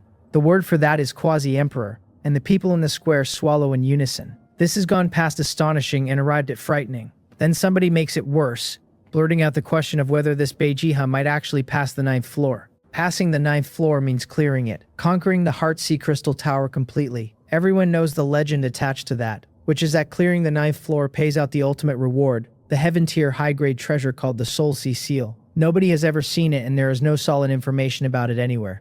Plenty of people in the square do not believe such a thing sits inside the tower at all, and somebody says as much aloud. This time the Flame Emperor answers the doubt himself, saying of course it exists. He can sense an extremely powerful spiritual pressure on the 9th floor of this tower, he says, and nothing below a heaven-tier treasure could put that kind of pressure on him. Then he tells them the treasure is not the important part at all. The important part is that if the person inside can pass the 9th floor, It means she is guaranteed to enter the Emperor realm, guaranteed to become a great emperor. Not a chance at it the way the 7th and 8th floors promise a chance, but a certainty, so long as she does not die along the way. His words hang the whole square on a hook. Both half-step Emperor realm and a guaranteed Emperor realm are staggering, and the gap between them is the difference between a very good hand and a sure thing. Night comes down over the campus, and the 7-colored light on the tower only grows more resplendent as the dark deepens. The square below fills up until it holds practically every person employed or enrolled at Jeju University, and outsiders start forcing their way in from the streets beyond the gates. People who cannot squeeze in climb trees or pull out binoculars, and every one of them is watching to see whether a future empress is about to be born.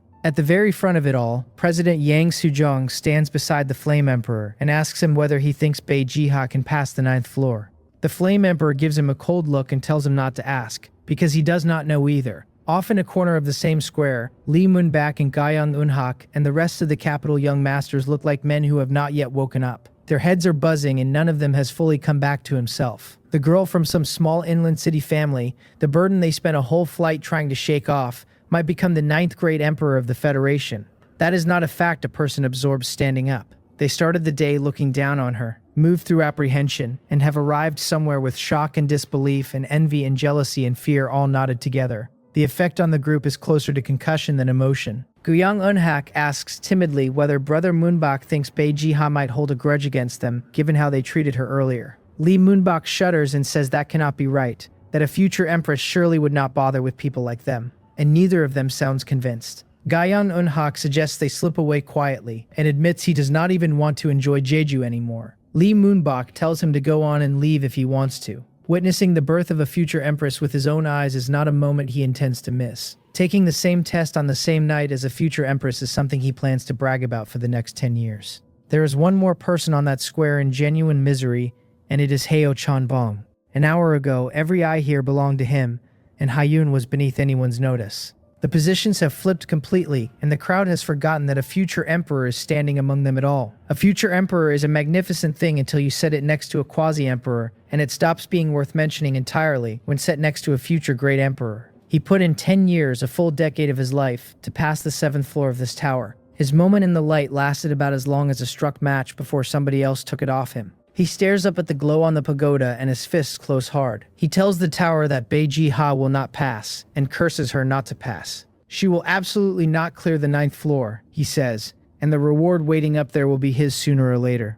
And as the last word of his curse leaves his mouth, in the center of the square, the 7-colored light of the Heartsea Crystal Tower goes out. The moment the 7-colored light dies, the plaza comes apart. Thousands of people start talking at once, most of them certain the tower went dark because the climb failed. One voice slides in to say it is just as well.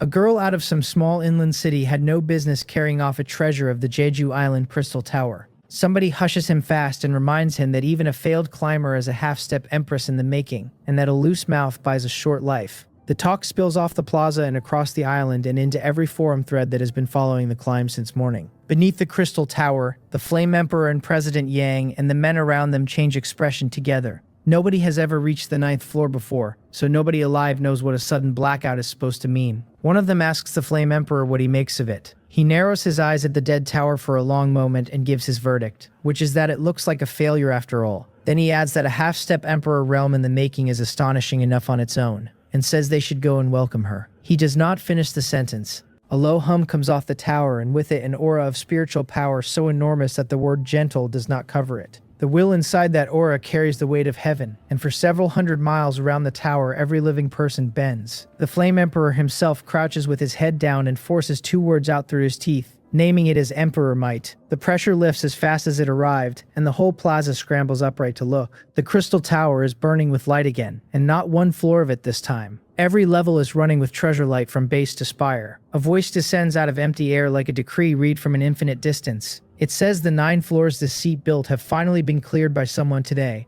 and that this is a joyful thing and worth celebrating. The voice says the supreme treasure left at the top, the Soul Sea Seal, belongs from this day to the one who cleared the tower, to carry them into the Emperor realm early. Then it dissipates, having spent no more words than that. Whatever else the pressure and the decree mean, they settle one question in front of the entire island. Bei Jiha did not fail. She cleared the 9th floor and took the heaven-tier supreme treasure left behind by the phantom sea spirit emperor. A future empress, in the real sense of the phrase, has just been born, with a plaza full of witnesses to prove it. Somebody shouts and points, and every head turns to the top of the tower. A woman with a cold, elegant bearing is standing up there with a scrap of treasure light held in her hand, looking down at the crowd with open disdain. The light drifts up out of her palm and sinks into her body. Then she steps off the spire and comes down slowly, landing on the stone, and the crowd clears a space around her without anyone giving an order. Hyun draws her aura back in and returns to the cold, elegant face she wears in public. The Soul Sea seal is not refined, only lodged inside her for the moment. Even so, the instant she touched it, her spiritual power tore straight through second grade late stage and second grade peak and came out at third grade early stage. The seal was never built to raise a realm. Its work is on talent, and her spiritual power talent has already been lifted once by the spirit nurturing crystal, so refining the seal would take that talent somewhere genuinely frightening.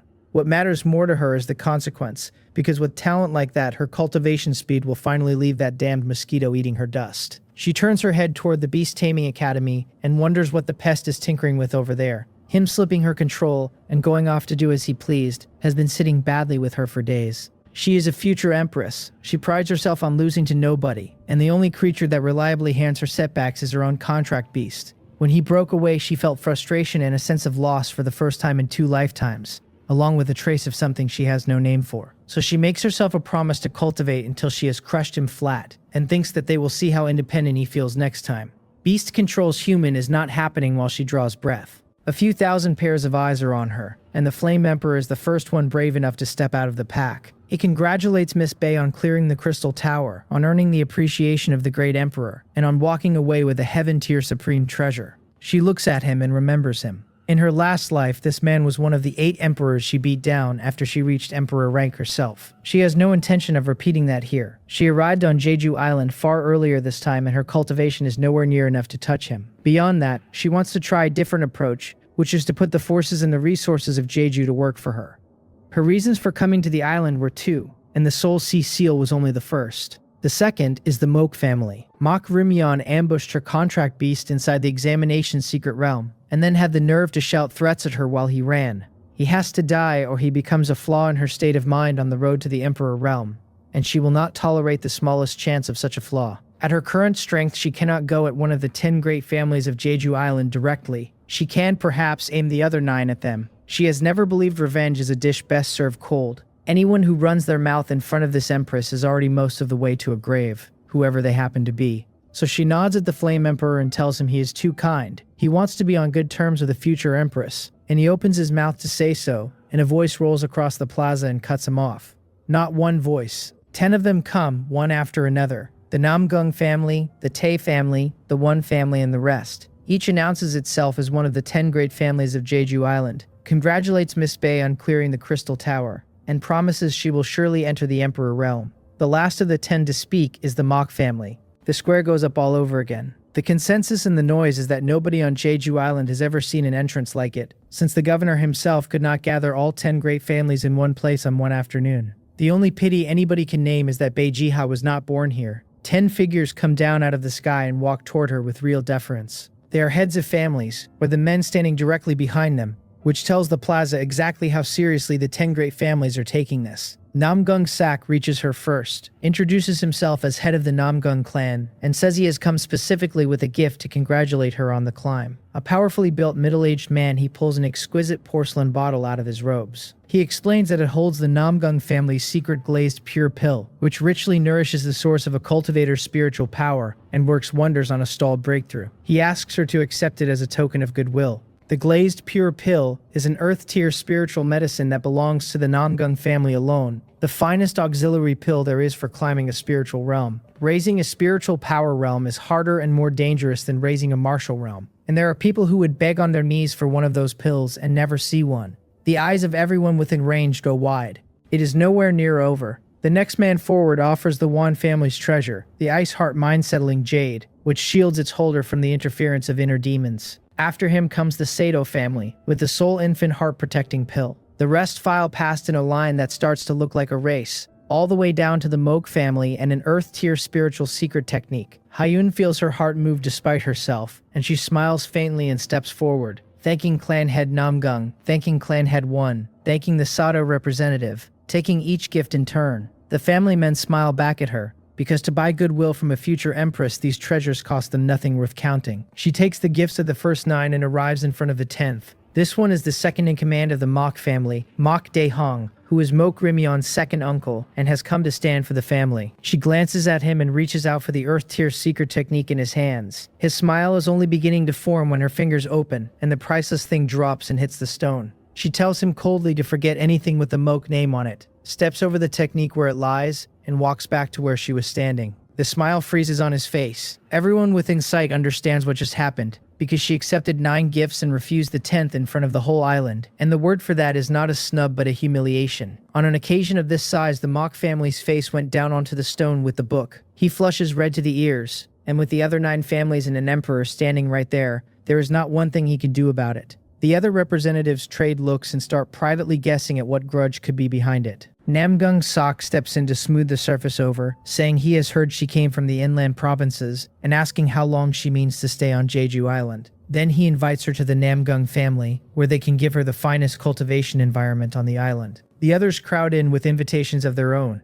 Only Mok Dae-hong stays rooted where he is, unable to work out whether leaving or staying would look worse. Hyun smiles politely and tells the assembled heads and representatives that there is in fact something she would like their help with. She says that Bae Jiha wants to move her personal household registration to Jeju. The reaction runs through the whole plaza in one wave.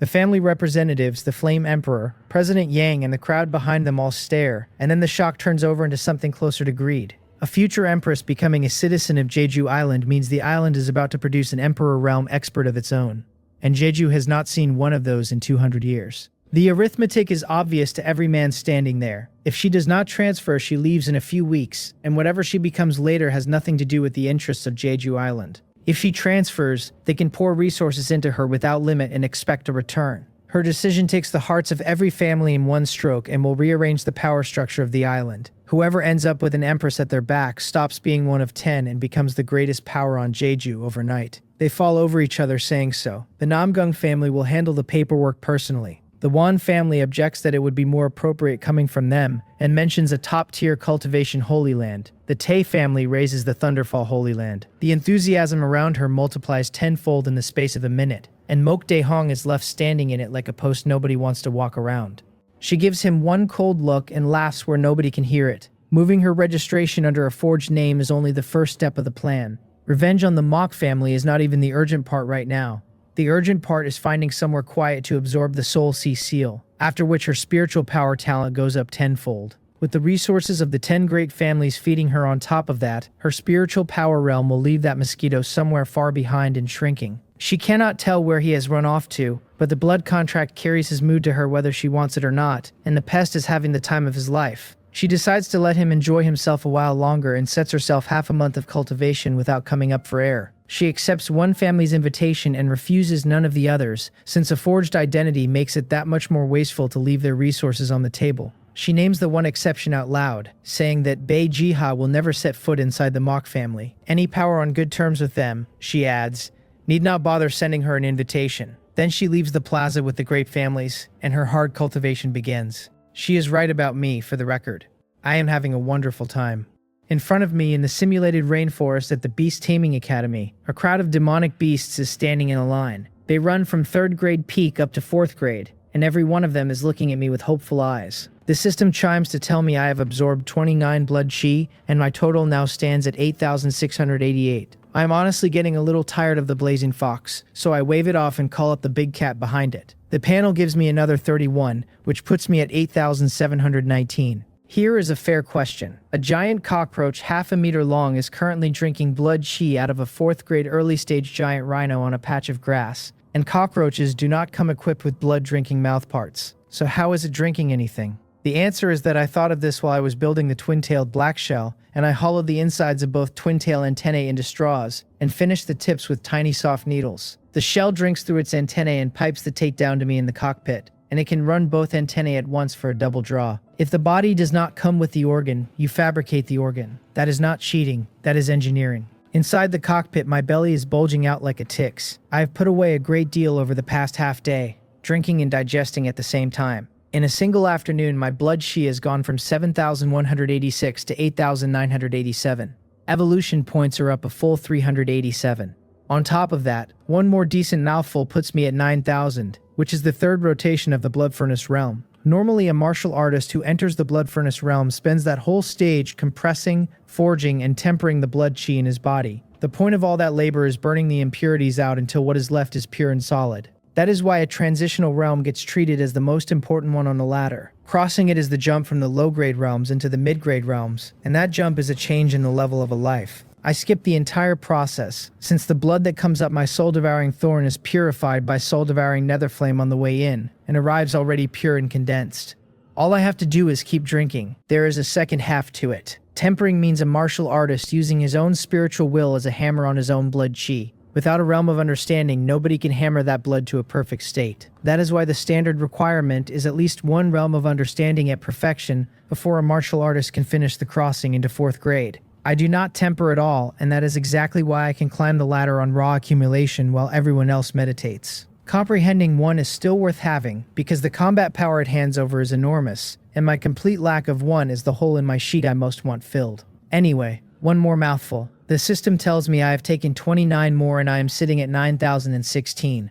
Digestion time is estimated at 10 minutes, with 6 evolution points expected at the end of it. Then the blood chi in my body detonates. Every drop of it erupts at once.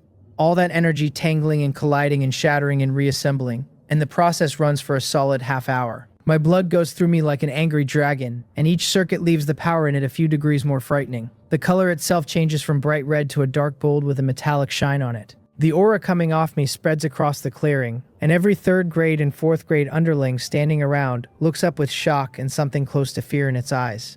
3rd rotation of the Blood Furnace realm. Achieved. My combat power now stands where a 4th grade mid-stage fighter stands, which is a full order of magnitude above where I woke up. I had this penciled in as a project for later. Instead, I got it on my first day on Jeju Island. I opened my status panel. It has me down as Cho-sang, race soul-devouring nether mosquito, lifespan 100 years, bloodline high tier at 1 star. My blood chi reads 9,016 at the 3rd rotation of the Blood Furnace realm. My spiritual power reads 1,500 at 2nd grade mid-stage, and my evolution points read 1,142. Under those, Earth Intent sits at prototype with 350 out of 500, and Water Intent sits at prototype with 210 out of 500. Then 2 hints. The first says the next comprehensive evolution needs 10,000 blood chi, which is 4th grade early stage plus 2,000 spiritual power, plus 2,000 evolution points spent. The second says that if any realm of understanding reaches great success at 2,000 points, I can run a minor evolution in that specific direction instead. Reading it back, the realm jump-handed my spiritual power a natural bump of 45 points on its own,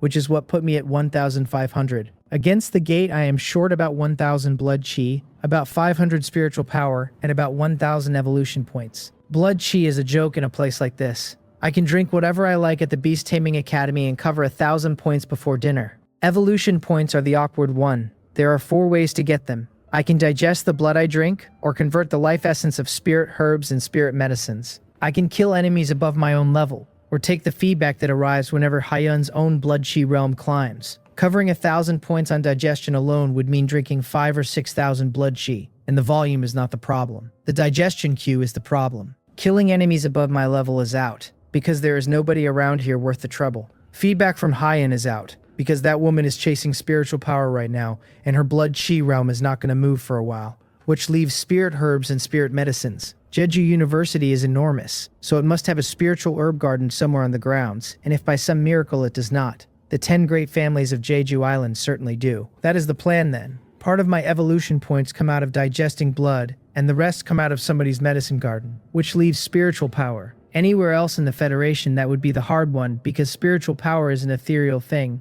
and far harder to draw than blood. My soul-devouring thorn can take it, but only if it has been materialized, or at minimum half-materialized. Before I came here, I had taken a little semi-materialized spiritual power out of a spirit-nurturing crystal. I had taken a little materialized spiritual power out of what condensed when a spiritual mentalist died. Everything else I gained came from the natural bumps that ride along with the blood chi realm. Jeju Island is a different country in that respect. This place is a paradise for spiritual power cultivation, and almost everyone who trains here walks that road. Take Jeju University alone. Every student I passed on the way in had a faint halo drifting between the brows, which is what semi-materialized spiritual power looks like from the outside. Plenty of them had gone further and condensed it into a materialized form that shows up as small runes or points of light.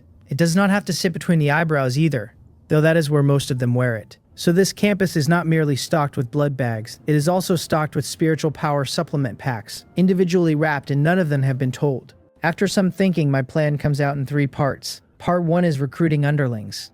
While I am drinking my way through the Beast Taming Academy, I will keep working the beasts here over, step by step, until every one of them belongs to me. The contract beasts around the 4th grade early stage line in the simulated rainforest are basically mine already, so the next targets are other zones and higher grades. The real prize is the giant eagle at the peak of the simulated snow mountain. I want to drive the twin-tailed blackshell up there and ride on that eagle's head while it spreads its wings. A giant cockroach airborne on a giant eagle is the kind of image that makes a mosquito's day just thinking about it.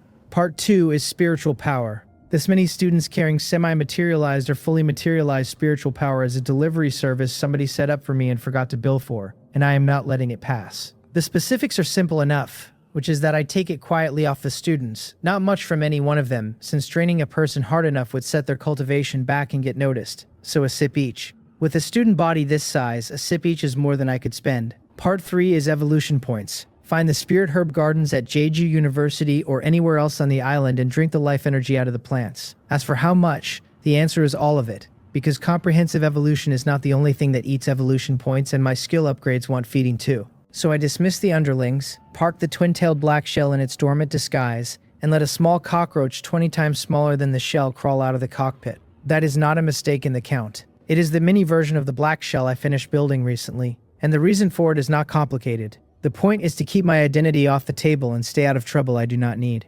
The full-size shell is superb at many things and terrible at being unobtrusive. Sneaking into a dormitory to quietly drink spiritual power off people who are fast asleep is not a job you take a half-meter war body to. Next to the big one, the small black shell is basically a personal combat suit. It disguises what I am without making anyone look twice. A small cockroach glides through the dark over the Beast Taming Academy and comes down at the dormitory blocks. It is near midnight, most of the students are asleep, and nearly every window is dark. To keep the noise down, I do not use my wings at all. I crawl up the outside wall to the 2nd floor and let myself in over a balcony. The lights are off inside, though a small nightlight is still burning, which is enough for me to size the room up. It is a girls' dormitory, and that is good news for a very specific reason, since most girls' dormitories here hang bed curtains, and a curtain means nobody in the next bunk watches me work. I pick a bed and go up the frame. There is a quiet-looking girl lying there with her eyes closed and her breathing even. My attention goes straight to the center of her forehead, because the only question that matters is whether there is semi-materialized spiritual power sitting in it. There is. A faint halo turns slowly at the center of her brows, and it is not the sort of thing eyes catch. But under spiritual power perception, it is as clear as a lit sign. That is what highly concentrated spiritual power looks like at the moment it starts to half materialize. Nothing left to discuss. I go up over the blanket and along her collar to her face, and a hole opens at the head of the small black shell so the thin proboscis inside can come out. I tell the sleeping girl not to worry, because I intend to be extremely gentle about this. Under my control, the soul-devouring thorn slides carefully into the halo at her forehead, and the system announces high-purity spiritual energy and starts absorbing. The numbers come in 3s and 4s, 3.2, then 4.1, then 2.9, then 3.5, on and on. Her brows draw together as though a bad dream has arrived, and a burst of pure joy goes through me, because it works. 22.1 spiritual power out of 1 sleeping student. That is double what I pulled out of Jin Peng back in the Blackstone Secret Realm. And this girl does not look like anybody's prodigy, so the higher realm students must be carrying several times that. I do notice that the final ping is 1/10 of a point, and no, I did not drain her dry. The semi-materialized portion is simply finished, and the rest of her spiritual power is not something my thorn can touch, no matter how greedy I feel. I pull the proboscis back out and take a look at her, and her color has gone a little pale. The share I took is a very small fraction of everything she has, but losing any of it is going to feel like something in the morning. Which means I cannot keep working like this. The first one got away from me, and taking every drop of a person's semi-materialized spiritual power leaves a clean, obvious trail. One girl waking up wrecked is an oddity. 60 of them is an investigation. From here on, it is a half or a third from each, and steady growth wins the race. I climb down and go up the next bed frame instead. By the time I leave, this one room has contributed 55 points, which puts me at 1,555, and 2,000 suddenly looks like a formality rather than a target. The only thing I would really like to know is how that stacks up against Hyun. If she grinds away for a month in some family's holy land and then finds out she still lost the race to a bug, that would be genuinely funny. Somewhere on the island, deep in seclusion, Hyun stops mid-breath with a chill going down her back for no reason she can name. I crawl out under the door and squeeze into the next dormitory, and I have barely cleared the frame when I hear voices, because these ones are still awake. I turn to leave, and then what they are talking about pins me to the floor. They are discussing a contract beast record challenge the Academy has just opened. The part that stops me is the reward structure, since anyone whose beast lands in the top 10 of any record takes home something serious. One girl asks what serious means. The answer is high-level spirit herbs, an assortment of spiritual power treasures, and the essence blood of a king-level 5-star beast. Another says the Academy is spending recklessly on purpose to push the student body into training hard so that the other schools do not look down on them at the next Academy Grand competition. I lie in the corner of that dormitory with my antennae flat. The essence blood of a king-level 5-star beast. This Mosquito wants it. That night, I work through more than 20 of the female dormitories and take semi-materialized spiritual power off more than 60 students, and the haul comes to 780 points. My total reads 2,280, and my spiritual power realm breaks straight through to 3rd grade early stage on the spot, standing there in the dark. The next full evolution wanted 2,000 spiritual power. It took me one night, and I nearly laughed out loud in a room full of sleeping people. Enough is not the same as finished, so I keep going. Tomorrow night, I am going up to the dormitories of the older students, for 2 reasons. The first is obvious, since higher realms mean more of them have pushed past semi-materialized into fully materialized spiritual power. The second reason is the one that matters. Materialized spiritual power at that level has a real chance of carrying the realms of understanding those students have comprehended. Drinking that could send my own comprehension somewhere it has no business going. If it works the way I think it works, then the one weakness on my sheet stops being a weakness. Drinking spiritual power and comprehending an intent out of the same mouthful is 2 birds with 1 straw. Dawn ends the shift early, because during daylight these students are awake, and a small cockroach crawling onto a conscious cultivator's face would be noticed inside of 1 second. I leave the building with real reluctance. That morning the block has a strange time of it, with a lot of girls waking up dizzy and dragging, and the consensus by breakfast is that something unclean has moved into the dormitory. Since they all major in spiritual power, they are fine again by evening. Back in the simulated rainforest, it is time for breakfast, which is to say I am done drinking spiritual power and it is Blood's turn. The contract beasts crowd around the moment I appear, shoving each other to be first and volunteering their own necks. These are demonic beasts who submit to no handler on the campus, and they submit to a giant cockroach without being asked twice. Strength does not impress them. Whoever can push their bloodlines forward is the most magnificent being in their world, and I pay every donor back with a touch of soul-devouring netherflame to evolve that bloodline a little. Only a little. Taming a beast is a subscription service, not a one-time purchase. The system chimes 27 more and puts me at 9,043. Over the course of one morning I drink another 900 and change and stop at 9,950, and digesting all of that pays out 180 evolution points. The panel now shows blood chi at 9,950, spiritual power at 2,280, and evolution points at 1,322. The reminder underneath repeats that the next full evolution wants 10,000 blood chi at 4th grade early stage, plus 2,000 spiritual power, plus 2,000 evolution points spent. 2 or 3 more mouthfuls would carry me over 10,000 and into 4th grade early stage, and I deliberately do not take them. Evolution points are the only condition still missing, so I would rather go and collect those first, then trigger the full evolution and the grade advance in the same breath. 1 enormous jump instead of 2 ordinary ones.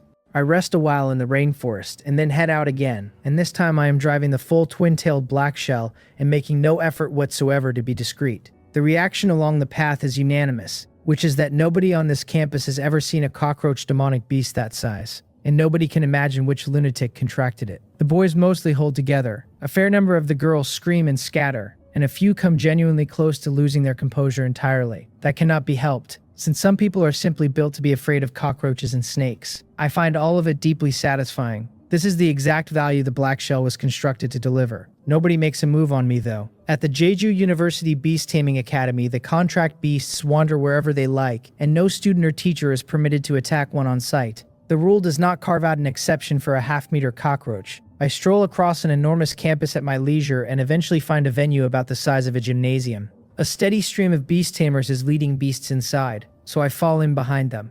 Over the entrance hangs a banner reading Jeju University Beast Taming Academy.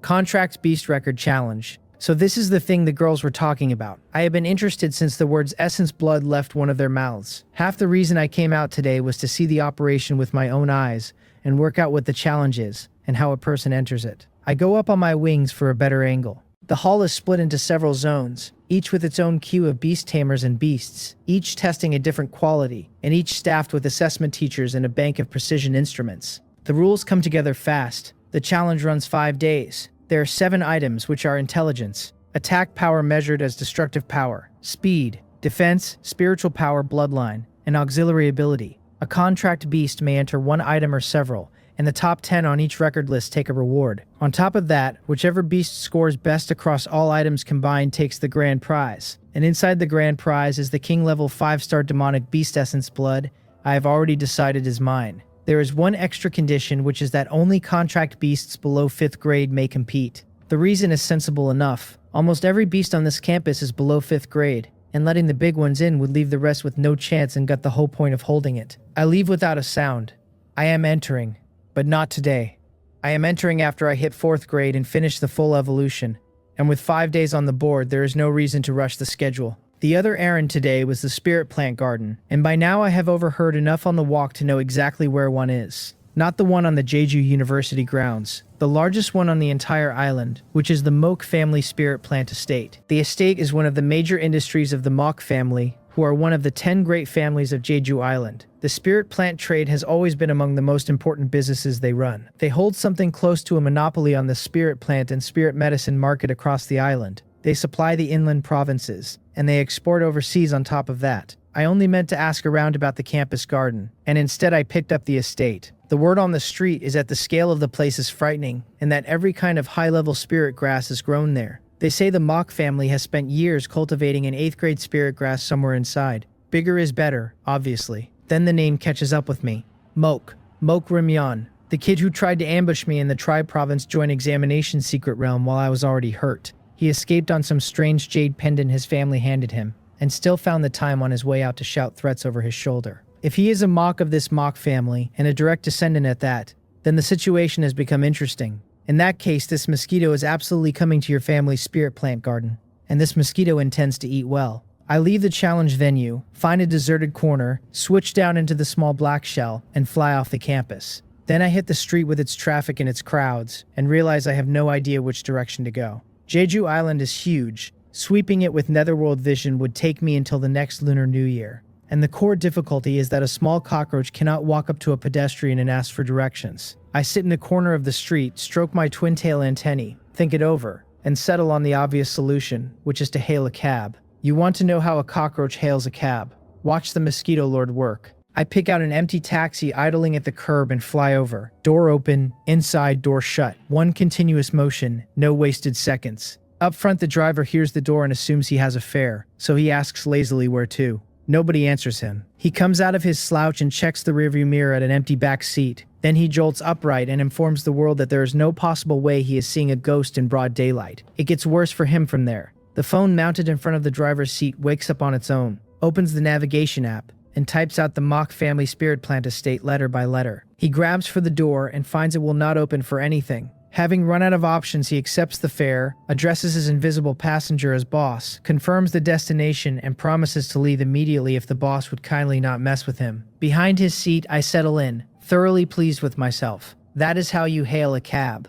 All of the supernatural activity was me naturally. Since my spiritual power crossed 2000 and put me at 3rd grade early stage, I can run the basic tricks of a spiritual mentalist, telekinesis among them. So I jammed the door lock and typed the address from the back seat without touching anything. Honestly, with a little more practice, I think I could drive the car myself. Terror makes the man an excellent driver. He speeds the whole way and gets me there in no time, and once I am out, he takes the corner in a drift a stunt team would applaud, and disappears. The Mok family spirit plant estate sits in the Seonghae district of Jeju Island and covers a genuinely enormous footprint. The whole property is sheathed in some special material that makes it look like a giant egg from the outside. Underneath the ground runs a 9th grade formation called the 9-turn spirit gathering formation, dragging spiritual energy in from dozens of miles around. Beneath that, there is a natural spiritual spring, which is why the family built here in the first place, and why the operation grew the way it did. An estate that size gets security to match. There's the high technology layer, there are the experts they hired to stand guard, and there are the high-level formations on top of both. Illusion formations and defensive formations woven through the grounds.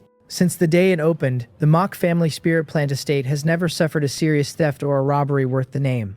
I knew none of that. All I knew was that I had to get inside. The whole thing is sealed, so coming down from the air is off the table. My first idea is to dig straight through the shell, and my first idea dies quickly because the material is brutally tough and wired to an alarm on top of being tough. Fine. If through does not work, then under. I start burrowing down with the intention of running a tunnel beneath the wall.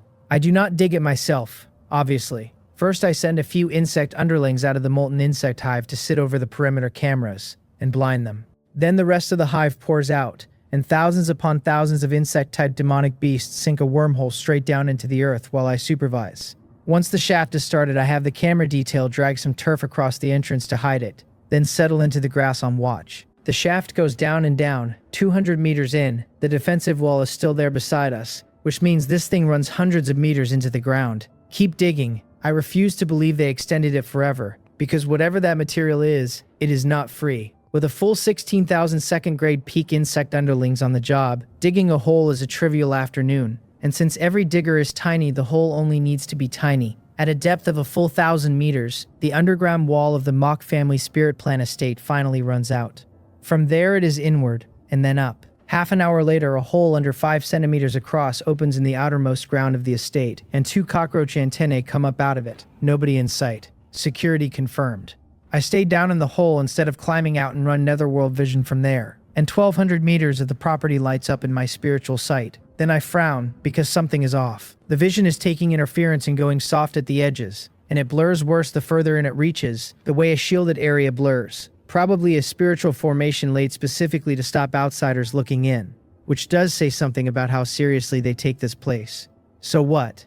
I am already inside. I crawl up out of the hole, and what fills my vision is field after field of spirit grass and spirit medicine. All of it is fat with spiritual energy, and nobody is standing anywhere near it. What am I waiting for? Open fire. Sorry, wrong verb. Start drinking. The first ping is a disappointment. The system reports a second-grade spirit herb called Azure Spirit Grass, then reports that the rank is insufficient and the quality of the life essence is too low to convert into evolution points. Only third grade and above will convert, and looking around, this entire belt is second-grade stock. Blurred as it was, netherworld vision still gave me the shape of the place. The estate is roughly oval and divided into zones like the rings of a target, each ring sealed off from the next. The closer to the center a ring sits, the denser its spiritual energy and the higher the grade of what grows in it. I am standing in the outermost ring with the cheapest inventory on the property. Useless. I drop back into the tunnel and tell the diggers to keep going inward. A small hole opens in the ground of the second ring, and I climb out into third and fourth grade herbs as far as I can see.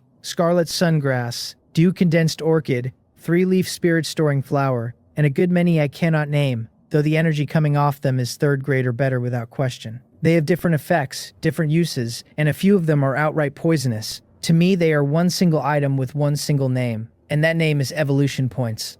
I go straight at a bed of 3-leaf spirit storing flowers, and the pings start stacking. A third grade herb detected, life essence absorbing, 4 points, then 3, then 4, then 3 again, then 5. My evolution points climb in a steady line while whole patches of the bed behind me lose their spirituality and go over to straw. Someone will ask why I do not simply dig further in and drink the expensive stock. The answer is timing. Life essence converts into evolution points directly with no digestion weight, but the absorption itself takes time, and a higher grade plant holds more life essence and correspondingly takes far longer to empty. A third grade herb takes me a few seconds flat. Measured over an hour, the cheap beds are at least as efficient as the expensive ones and possibly better. Besides which, my plan today was never sampling. My plan today is total annihilation, starting at the edge and working inward, and as long as nobody catches me, I am not stopping. At another family's garden, I might have shown some restraint and left a little behind out of professional courtesy. This one has the mock name over the gate. Inside a room on that same estate, a young man is bent over a phone playing a game. It is Mok Rimyan. He was born illegitimate, and being rescued and brought back into the Mock family only made the household look down on him harder. Taking top scorer at the Tri-Province Joint Examination would have lifted his standing at last, and instead he failed and burned one of the family's life-saving treasures failing. He was put in confinement the moment he got home. It was his father who eventually took pity and found him a job to redeem himself with, and the job is guarding the Mock family spirit plant estate. Protection here is so heavy that guarding it amounts to sitting still, and if he keeps his head down for a while, he gets to go back. In the room, he swears at his phone, calls his jungler useless, and demands a follow from the girl he is playing with. A middle-aged man comes to the doorway and tells him it is time for the patrol. On top of the monitoring and the security layers, the whole estate is walked end to end every 2 hours. Only Mope family members can pass into the core rings, so a family member has to lead each walk. He has no time for any of that. He answers, still swearing at the screen, that he knows and they should wait a bit longer. Then he adds that not even a mosquito could get into this estate, so he cannot see the point of patrolling it at all. He turns straight back to the game, asks his teammate whether that last play was cool, and offers to duo permanently. He curses when they lose the match anyway and swears he will carry the next one personally. He promises to go on patrol the second he wins a single game. The middle-aged man watches this performance, hesitates, and finally shakes his head and walks away. An hour later, I stop, and I stop for a simple reason, which is that there is nothing left to drink. Every mature spirit herb in the second ring is finished. Looking back over the ground, everything except the immature plants has lost its energy, which is about 80% of the ring standing there brown and wilted. Maybe 1,000 plants. I honestly do not know, because the pings never stop long enough for me to count them. The system compiles it for me instead. It reports that the total increase in evolution points over the past hour is 4,100, and that my current evolution points stand at 5,422. I am rich, filthy, indefensibly rich. 4,100 in 1 hour, when I have never in my life absorbed anything so satisfying or so much. I am past the requirement for the next complete evolution with enough change left over to upgrade skills. Allow me to say thank you sincerely. Thank you, Moke Family Spirit Plant Estate. Inside the Thunderfall Holy Land of the Tae family, one of the 10 great families of Jeju Island, Hyun walks out into the light. There is a sharp gleam in her eyes, and for a moment a 7-colored materialized spiritual power reflects off the space between her brows before sinking back into her body. Tae Mangyun, head of the Tae family, comes to meet her and catches that moment, and the shock crosses his face before he can stop it. He has never seen spiritual power condensed to that degree in his life. This is what a future empress looks like, and opening the family's holy land to her was the cheapest investment he has ever made. He congratulates Miss Bay on her spiritual power realm climbing another level, and observes that she has broken into 3rd grade in the space of 1 short day. He says respectfully that talent like that is worthy of an empress, and that nobody on all of Jeju Island compares to her. She nods and thanks clan head Tae for his hospitality, adding that Beiji-ha will certainly repay it in the future, which leaves him openly delighted. Then she excuses herself quickly, since there is another family and another set of resources waiting.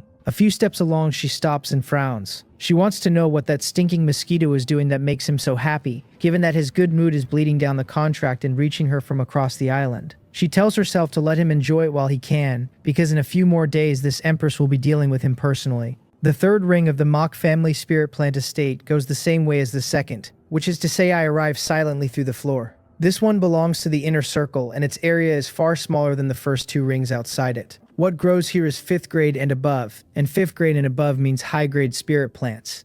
Even on an estate like this one, the numbers at that tier are never large. I do not start drinking immediately. I circle the whole ring once and take an inventory first. 5th grade plants are the most common, with somewhere around 50 of them grown to maturity. 6th grade drops off a cliff to about a dozen. And the rarest tier here, the 7th grade, comes to exactly 5. Since I could be discovered at any minute, I skip the browsing and go for those 5 first. 4 of the 5 are identical and grow side by side in one bed. The branches and leaves are unremarkable, and the whole plant is short, only about 20 centimeters, and at the tip of each one hangs a deep red fruit shaped like a flame. There is a layer of dark red spiritual energy crawling over the skin of the fruit, so that the thing looks like it is quietly burning where it hangs. I regret to report that I never did much reading, and I have no idea what any of it is. It hardly matters, I will know what it is once it is inside me. I go up and hover over the bed, extend the mouth parts out of the black shell, and drive them into the red fruit. What comes up the soul-devouring thorn is a torrent of life essence violent enough that the draw stretches out far longer than usual.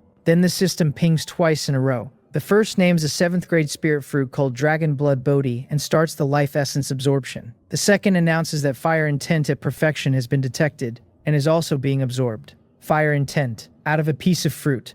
That reframes everything because it means the origin of a realm of understanding can sit inside blood energy, inside materialized spiritual power, and inside a high-grade spirit plant. These plants are conceived out of the spiritual energy of heaven and earth over years of quiet growing. The higher the grade, the better the odds that one has taken on a natural intent, or even the power of origin itself. Hyun is not here for me to ask, so I do my own guessing, and my guess runs like this. An 8th grade spirit plant should carry something above perfection, possibly great mastery. A 9th grade spirit plant likely carries the natural origin, and origin stands a full rung above great mastery, because origin is a first real grip on the rules of heaven and earth. None of it can be guaranteed, since a plant holding an intent has to be a matter of probability. The rule is simply that a higher grade means better odds, and a higher tier when the odds land. 5 full minutes of thinking and drinking later, the fruit is finished. The system reports the Dragon Blood Bodhi life essence fully absorbed for 200 evolution points. Then it reports the Realm of Understanding absorption successful, my Fire Intent Comprehension up 500, and Fire Intent now standing at minor success. My resistance to fire attributes is up, the destructive power of my flame is slightly up, and my control over flame has improved by a real margin. 5 minutes for 200 evolution points is worse value than the 3rd and 4th grade beds outside. I do not care in the slightest, because evolution points are not what I came into this ring for. The Realm of Understanding is the only hole on my sheet, and it has just started closing. I open the panel and read the Realm of Understanding column, which now runs 3 lines instead of 2. Fire Intent sits at minor success with 500 out of 2000, giving fire resistance, destructive power and flame control. Earth Intent sits at prototype with 350 out of 500, giving a small lift to physical and mental defense. Water Intent sits at prototype with 210 out of 500, giving water resistance, destructive power, and a little water control. Underneath, the hint spells out the whole ladder for me. 100 points is prototype, 500 is minor success, and 2000 is great success. 5000 is perfection, 8000 is great mastery, and anything past 10,000 touches the origin. 1 piece of fruit carried me to minor success, and there are 3 more of them growing right there in a row. 3 more should put me at great success. After all this time and intent at great success, I pull the soul-devouring thorn out and drive it into the next Dragon Blood Bodhi hard enough to shake the stem. These 4 are top tier even for 7th grade plants, and the Mock family has clearly poured 3 to 5 years into growing them. It takes me 20 minutes. 15 of those minutes in, the other 3 have lost every trace of spiritual energy and withered where they stand. Between them, they hand over 600 more evolution points and 1,500 more Fire Intent Comprehension. Fire Intent, great success. The difference is immediate, and it is not a number. Before this I was casting skills, and now I have my hand on the essence of flame itself. Soul-devouring nether flame, soul-burst flame feather, nether flame battle armor. My grasp of every one of them has gone up a full step. The flame feathers are the clearest case. I used to simply throw them, and now I can turn them in flight, track a target with them, merge 2 into 1 and split 1 into several. The best part is the address on the deed. This place is Mock property, so there is not 1 gram of guilt in me anywhere. That leaves the 5th 7th grade plant, which is a strange one. It is a charred black length of wood, not planted in soil at all but set out in an open space. It does not look like something the Mock family grew so much as something they acquired. I get close and my whole body goes numb because the cursed thing is live with current. Electrified. Irrelevant. Drink it.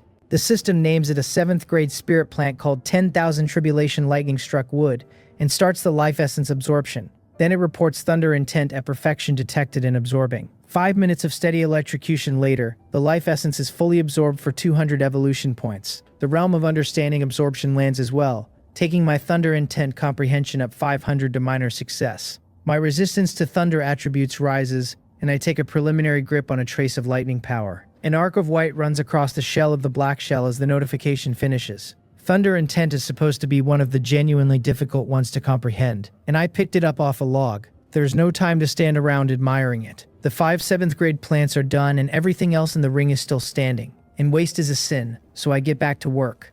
The 3rd ring goes down row by row while the minutes pass. Moke Rimyan, several hours into his campaign, finally wins a match with a record of 1-18. He announces to nobody in particular that he carried the team and no further explanation is required, and puts the phone down at last. Then he says, they may as well go and patrol before the old man starts calling him lazy again. He collects a few spiritual mentalists and formation masters and takes them to the 1st ring, the outermost one. He remarks that he has no idea what 2nd grade spirit plants are even for, and that only poor people would cultivate on stock like this. He gives the fields one careless glance and walks on toward the 2nd ring. The instant he steps through into it, he stops moving. His body begins to shake and will not stop. The security men behind him feel the change and ask what is wrong. His legs go out from under him and he drops to his knees on the path, and his body stops obeying him entirely. What is wrong is that his world has ended. He keeps saying that it is over, that all of it is over, slumped on the ground and shivering. He has just seen the most terrifying sight of his life, which is the entire 2nd ring withered and dead with not a trace of spiritual energy left in any of it.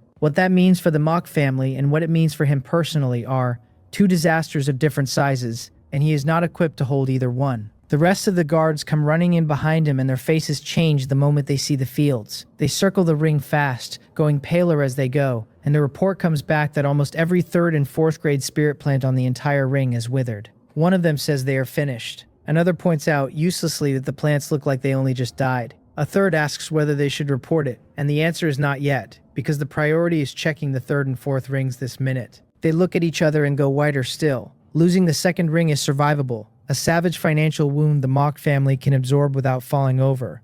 The 3rd ring is the rare stock. The 6th and 7th grade plants growing in there are not priced in money at all, since the family sank years of effort into every one of them. If the 3rd ring reads the same, the consequences do not bear thinking about. Past that sits the worst thought available, which is the 8th grade spirit plant in the innermost ring. It was transplanted there at enormous cost by the head of the family himself, and it is described as vital to the future of the Mach family. Nobody standing there lets himself finish that sentence. Guok Tae, the spiritual mentalist leading the detail, takes control. He orders Tak Jun to sound the alarm at once, activate every protective formation on the property, and let nobody off the grounds. The rest are to follow him down. He walks over to where Mok Rimyon is kneeling and tells him this is an emergency, and that he must take them into the 3rd ring immediately. The 3rd ring and the 4th both require authorization from a direct bloodline member of the Mach family, and nobody else can open those doors. Mok Rimyon hears it and something lights behind his eyes like a man being thrown a rope. He tells himself the 3rd and 4th grade plants are only money, and the Mach family has never been short of money. The high-grade stock is the part that matters, so if that is intact then everything is still fine. He scrambles up off the ground like a madman, shoves the guards out of his path, screams at everyone to get out of the way, and sprints for the entrance of the 3rd ring. He gets there and presses a shaking hand flat against the plate. Access permission granted.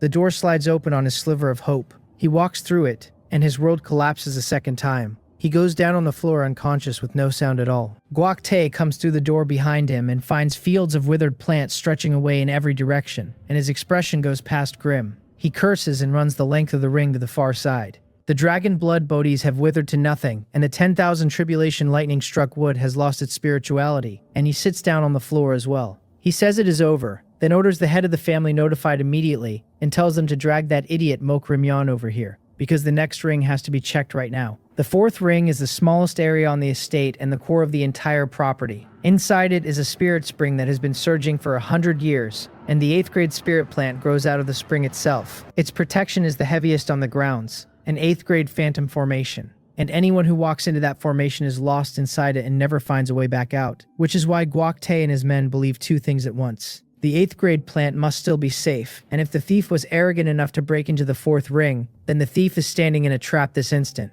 They are going to be held accountable no matter how this ends. Coming out of it holding the culprit would make being held accountable survivable. They drag Mok Rimyon limp along the corridor toward the 4th ring door, planning to use his palm on the scanner. 10 minutes before any of that, my wormhole came up inside the 4th ring. The moment I put my head out of the hole, a wall of spiritual power hits me square. My head spins hard, and in the following second I am somewhere else entirely. It is a huge room with 4 white walls, completely empty except for a single door standing in one of them.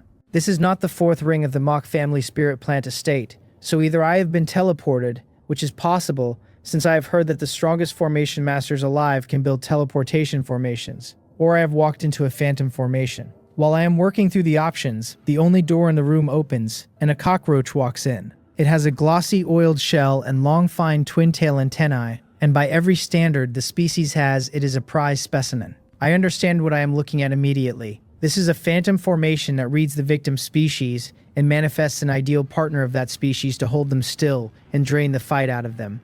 It is a decent trick. It has one flaw. The builder had no way of knowing that my original body is not a cockroach at all but a mosquito, and that the soul inside it belongs to a man. So the lure that is supposed to root me in place lands somewhere between insulting and nauseating, and the only reaction it gets out of me is a queasy stare and one horrible thought. Is this genuinely what I look like to other people? I summon a single soul burst flame feather, which is a thing I could not do a week ago.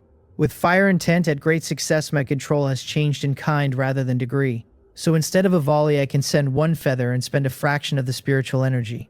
The feather goes through the illusion at speed and the whole thing bursts and disperses. The formation does not end there. With the lure spent and useless, it flips straight over into a killing formation, and demonic beasts start appearing out of empty air inside the room and throwing themselves at me. I cut them apart with feather blades, and they replace themselves as fast as I work, one dying and another arriving, with no sign of the supply ever running out. Worse, when I test one with a limb, it is solid, which means their attacks will land on me properly, and their attacks are not gentle. Standing still and tanking it is not an option, none of which makes sense. An endless run of real demonic beasts is impossible. By any logic, these have to be manifested out of spiritual power, and things manifested out of spiritual power are not supposed to have bodies at all. I keep dodging and keep chewing on it, and then it lands. Materialized spiritual power. That is what every one of these things is made of. Killing them accomplishes nothing, because a physical attack means nothing to spiritual power, and the formation simply builds the beast again. Materialized spiritual power. I stop seeing monsters and start seeing lunch. I put the feather blades away and bring out the big mouth part instead, the soul-devouring thorn. The next beast that charges me does not get dodged. I catch it, hold it, and drive the thorn into it with brute force. The thorn turns out to be their natural predator. The phantom beast collapses in on itself like a punctured balloon, and the system announces high-purity spiritual energy and starts absorbing, and hands me 100 spiritual power in a single lump. So each of these things is roughly 100 spiritual powers worth of material walking around on legs, to which I have only one response, which is to ask the formation for more of them. They come and I catch them and drain them one after another. The trouble is that every one I drink comes out of the formation's own reserve, so before long the beasts are arriving weaker, and the yield is falling with them. 100 becomes 60, 60 becomes 40, and the numbers keep sliding until the pings read 10. At 10, the room can no longer condense a single new beast at all. A pity, honestly. There simply was not that much spiritual power stored in this formation, and the formation master who built it never once considered the possibility of somebody walking in and drinking it. I run the total, and it comes to 630 spiritual power out of the phantom beasts, which puts me at 2,910, a hair short of 3rd grade mid-stage. This stat is about to leave the ground entirely. With the beasts gone, the illusory room starts to shake, and a few seconds later the white walls come apart and fall away. That was the famous 8th grade phantom formation. I am standing back in reality, and it turns out that for the entire performance I never moved a centimeter from the mouth of my own tunnel. I look around properly. In the center of the 4th ring there is a small pond with white mist lying over the surface. It is not mist at all, but spiritual mist, condensed out of an absurd concentration of spiritual energy. That makes the pond the spirit spring, and through the haze on the water I can just make out a lotus-shaped plant growing in the middle of it. The 8th grade spirit plant the Mock family raised. How many evolution points is a thing like that worth? How much realm of understanding progress is sitting in those petals? My pulse climbs while I pick my way carefully toward the edge of the pond, and that is the moment the door outside the 4th ring makes a sound. Someone is coming, which means what happened in the 2nd and 3rd rings has been found. So the question is what I do about it. Leave right now and I get out clean. Get greedy over the lotus, and I may not get out at all. My realm is only the 3rd rotation of the Blood Furnace realm, and I have not even touched 4th grade. An estate like this one almost certainly keeps 6th, 7th, and even 8th grade experts on the payroll. In a head-on fight, I have no chance whatsoever. I glance at the door, and then at the lotus sitting in the middle of the spring. Leave? Like hell. High risk, high profit. Charge. The black shell comes off the ground and goes into the spiritual mist as a streak. Outside the 4th ring door, Israqde has hold of Mokrimyon's hand and is pressing the palm against the scanner. No access permission. He tries again. No access permission. His face darkens because the lock is smart enough to know its owner is unconscious, which leaves exactly one route forward. He has to wake the man up. He trades a look with the guard beside him and starts slapping Mokrimyon across the face, telling him to wake up. He tells him again louder, then stops bothering with words and simply keeps hitting him. Halfway through that, the air around him freezes solid. He turns, and a majestic middle-aged man is standing there who was not standing there a breath ago. Every man in the corridor goes to his knees and greets the patriarch. Israqde reports at once that someone broke into the manor and destroyed the spirit plants on a massive scale. He explains that he was desperate to get this door open and was trying to rouse Mokrimyon in a hurry. The newcomer is the head of the Mokde Hong, and the biological father of Mokde Hong, and the biological father of the man lying unconscious on the floor, Mok Kwangjae. His face does not move. He glances down at his unconscious son and says coldly that he already knows what happened. He asks them what the panic is about. There is an 8th grade phantom formation inside the 4th ring, and anyone below king rank who walks into it stays trapped for at least half an hour. By his arithmetic, if the intruder was reckless enough to break into the 4th ring,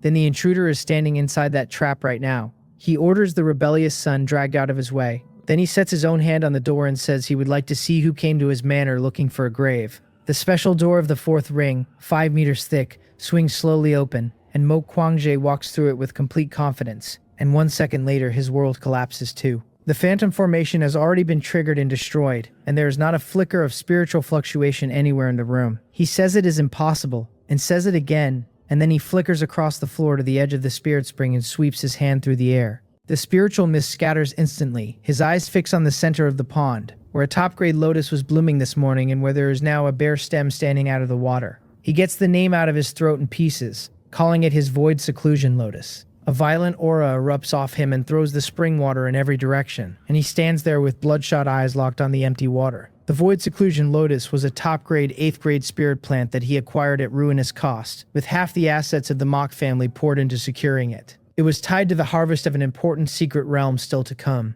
The family planned around that lotus for 30 years. 30 years.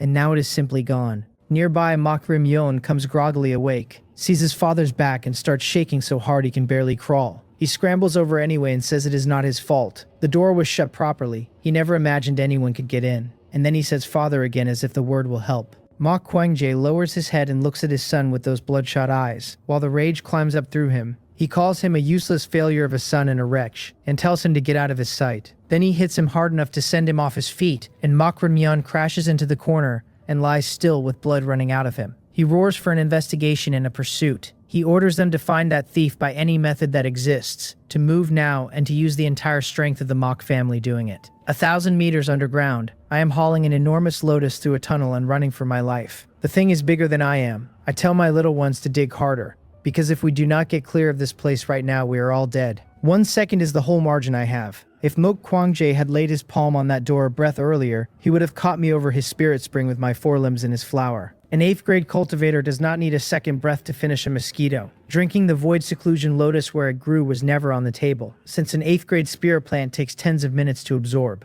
I had seconds, so the plan was to pull it up by the roots and drink it somewhere with fewer patriarchs in it. The higher a spirit plant's grade climbs, the harder it gets to keep alive off the soil. Better plants demand fussier conditions, and once picked without proper treatment, they wither and lose everything that made them worth stealing. A 3rd grade or 4th grade plant will sit in a storage ring a while with its spiritual energy intact. Put something higher in a ring untreated, and you are not storing it so much as composting it. Long-term storage is basically impossible for any of them unless you refine the thing into pills or specially treated medicinal material. None of that was my immediate problem, because I did not have a storage ring in the first place. Everything I own has always been left with Hyun, and a mosquito cannot wear a ring anyway unless somebody machines a miniature one for him. My molten insect hive is no help either, since it only accepts insect-type demonic beasts. Roots were the closest thing I had to luggage, and I did not get them. The palm print scanner outside started chiming through the stone, and I made the call in the time it took to hear it. I cut the stem, braced the lotus across my 2 forelimbs, and dove for the bottom of the pond. The original tunnel was too far off and far too narrow to reach in time, so I ordered my insect subordinates to open a fresh shaft under the water and backfill behind themselves as they went. 16,000 insects is a lot of shovels.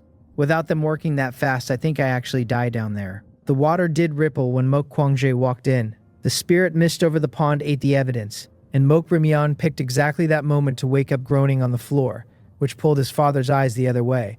By the time the roaring started, I was more than 1,000 meters down and moving.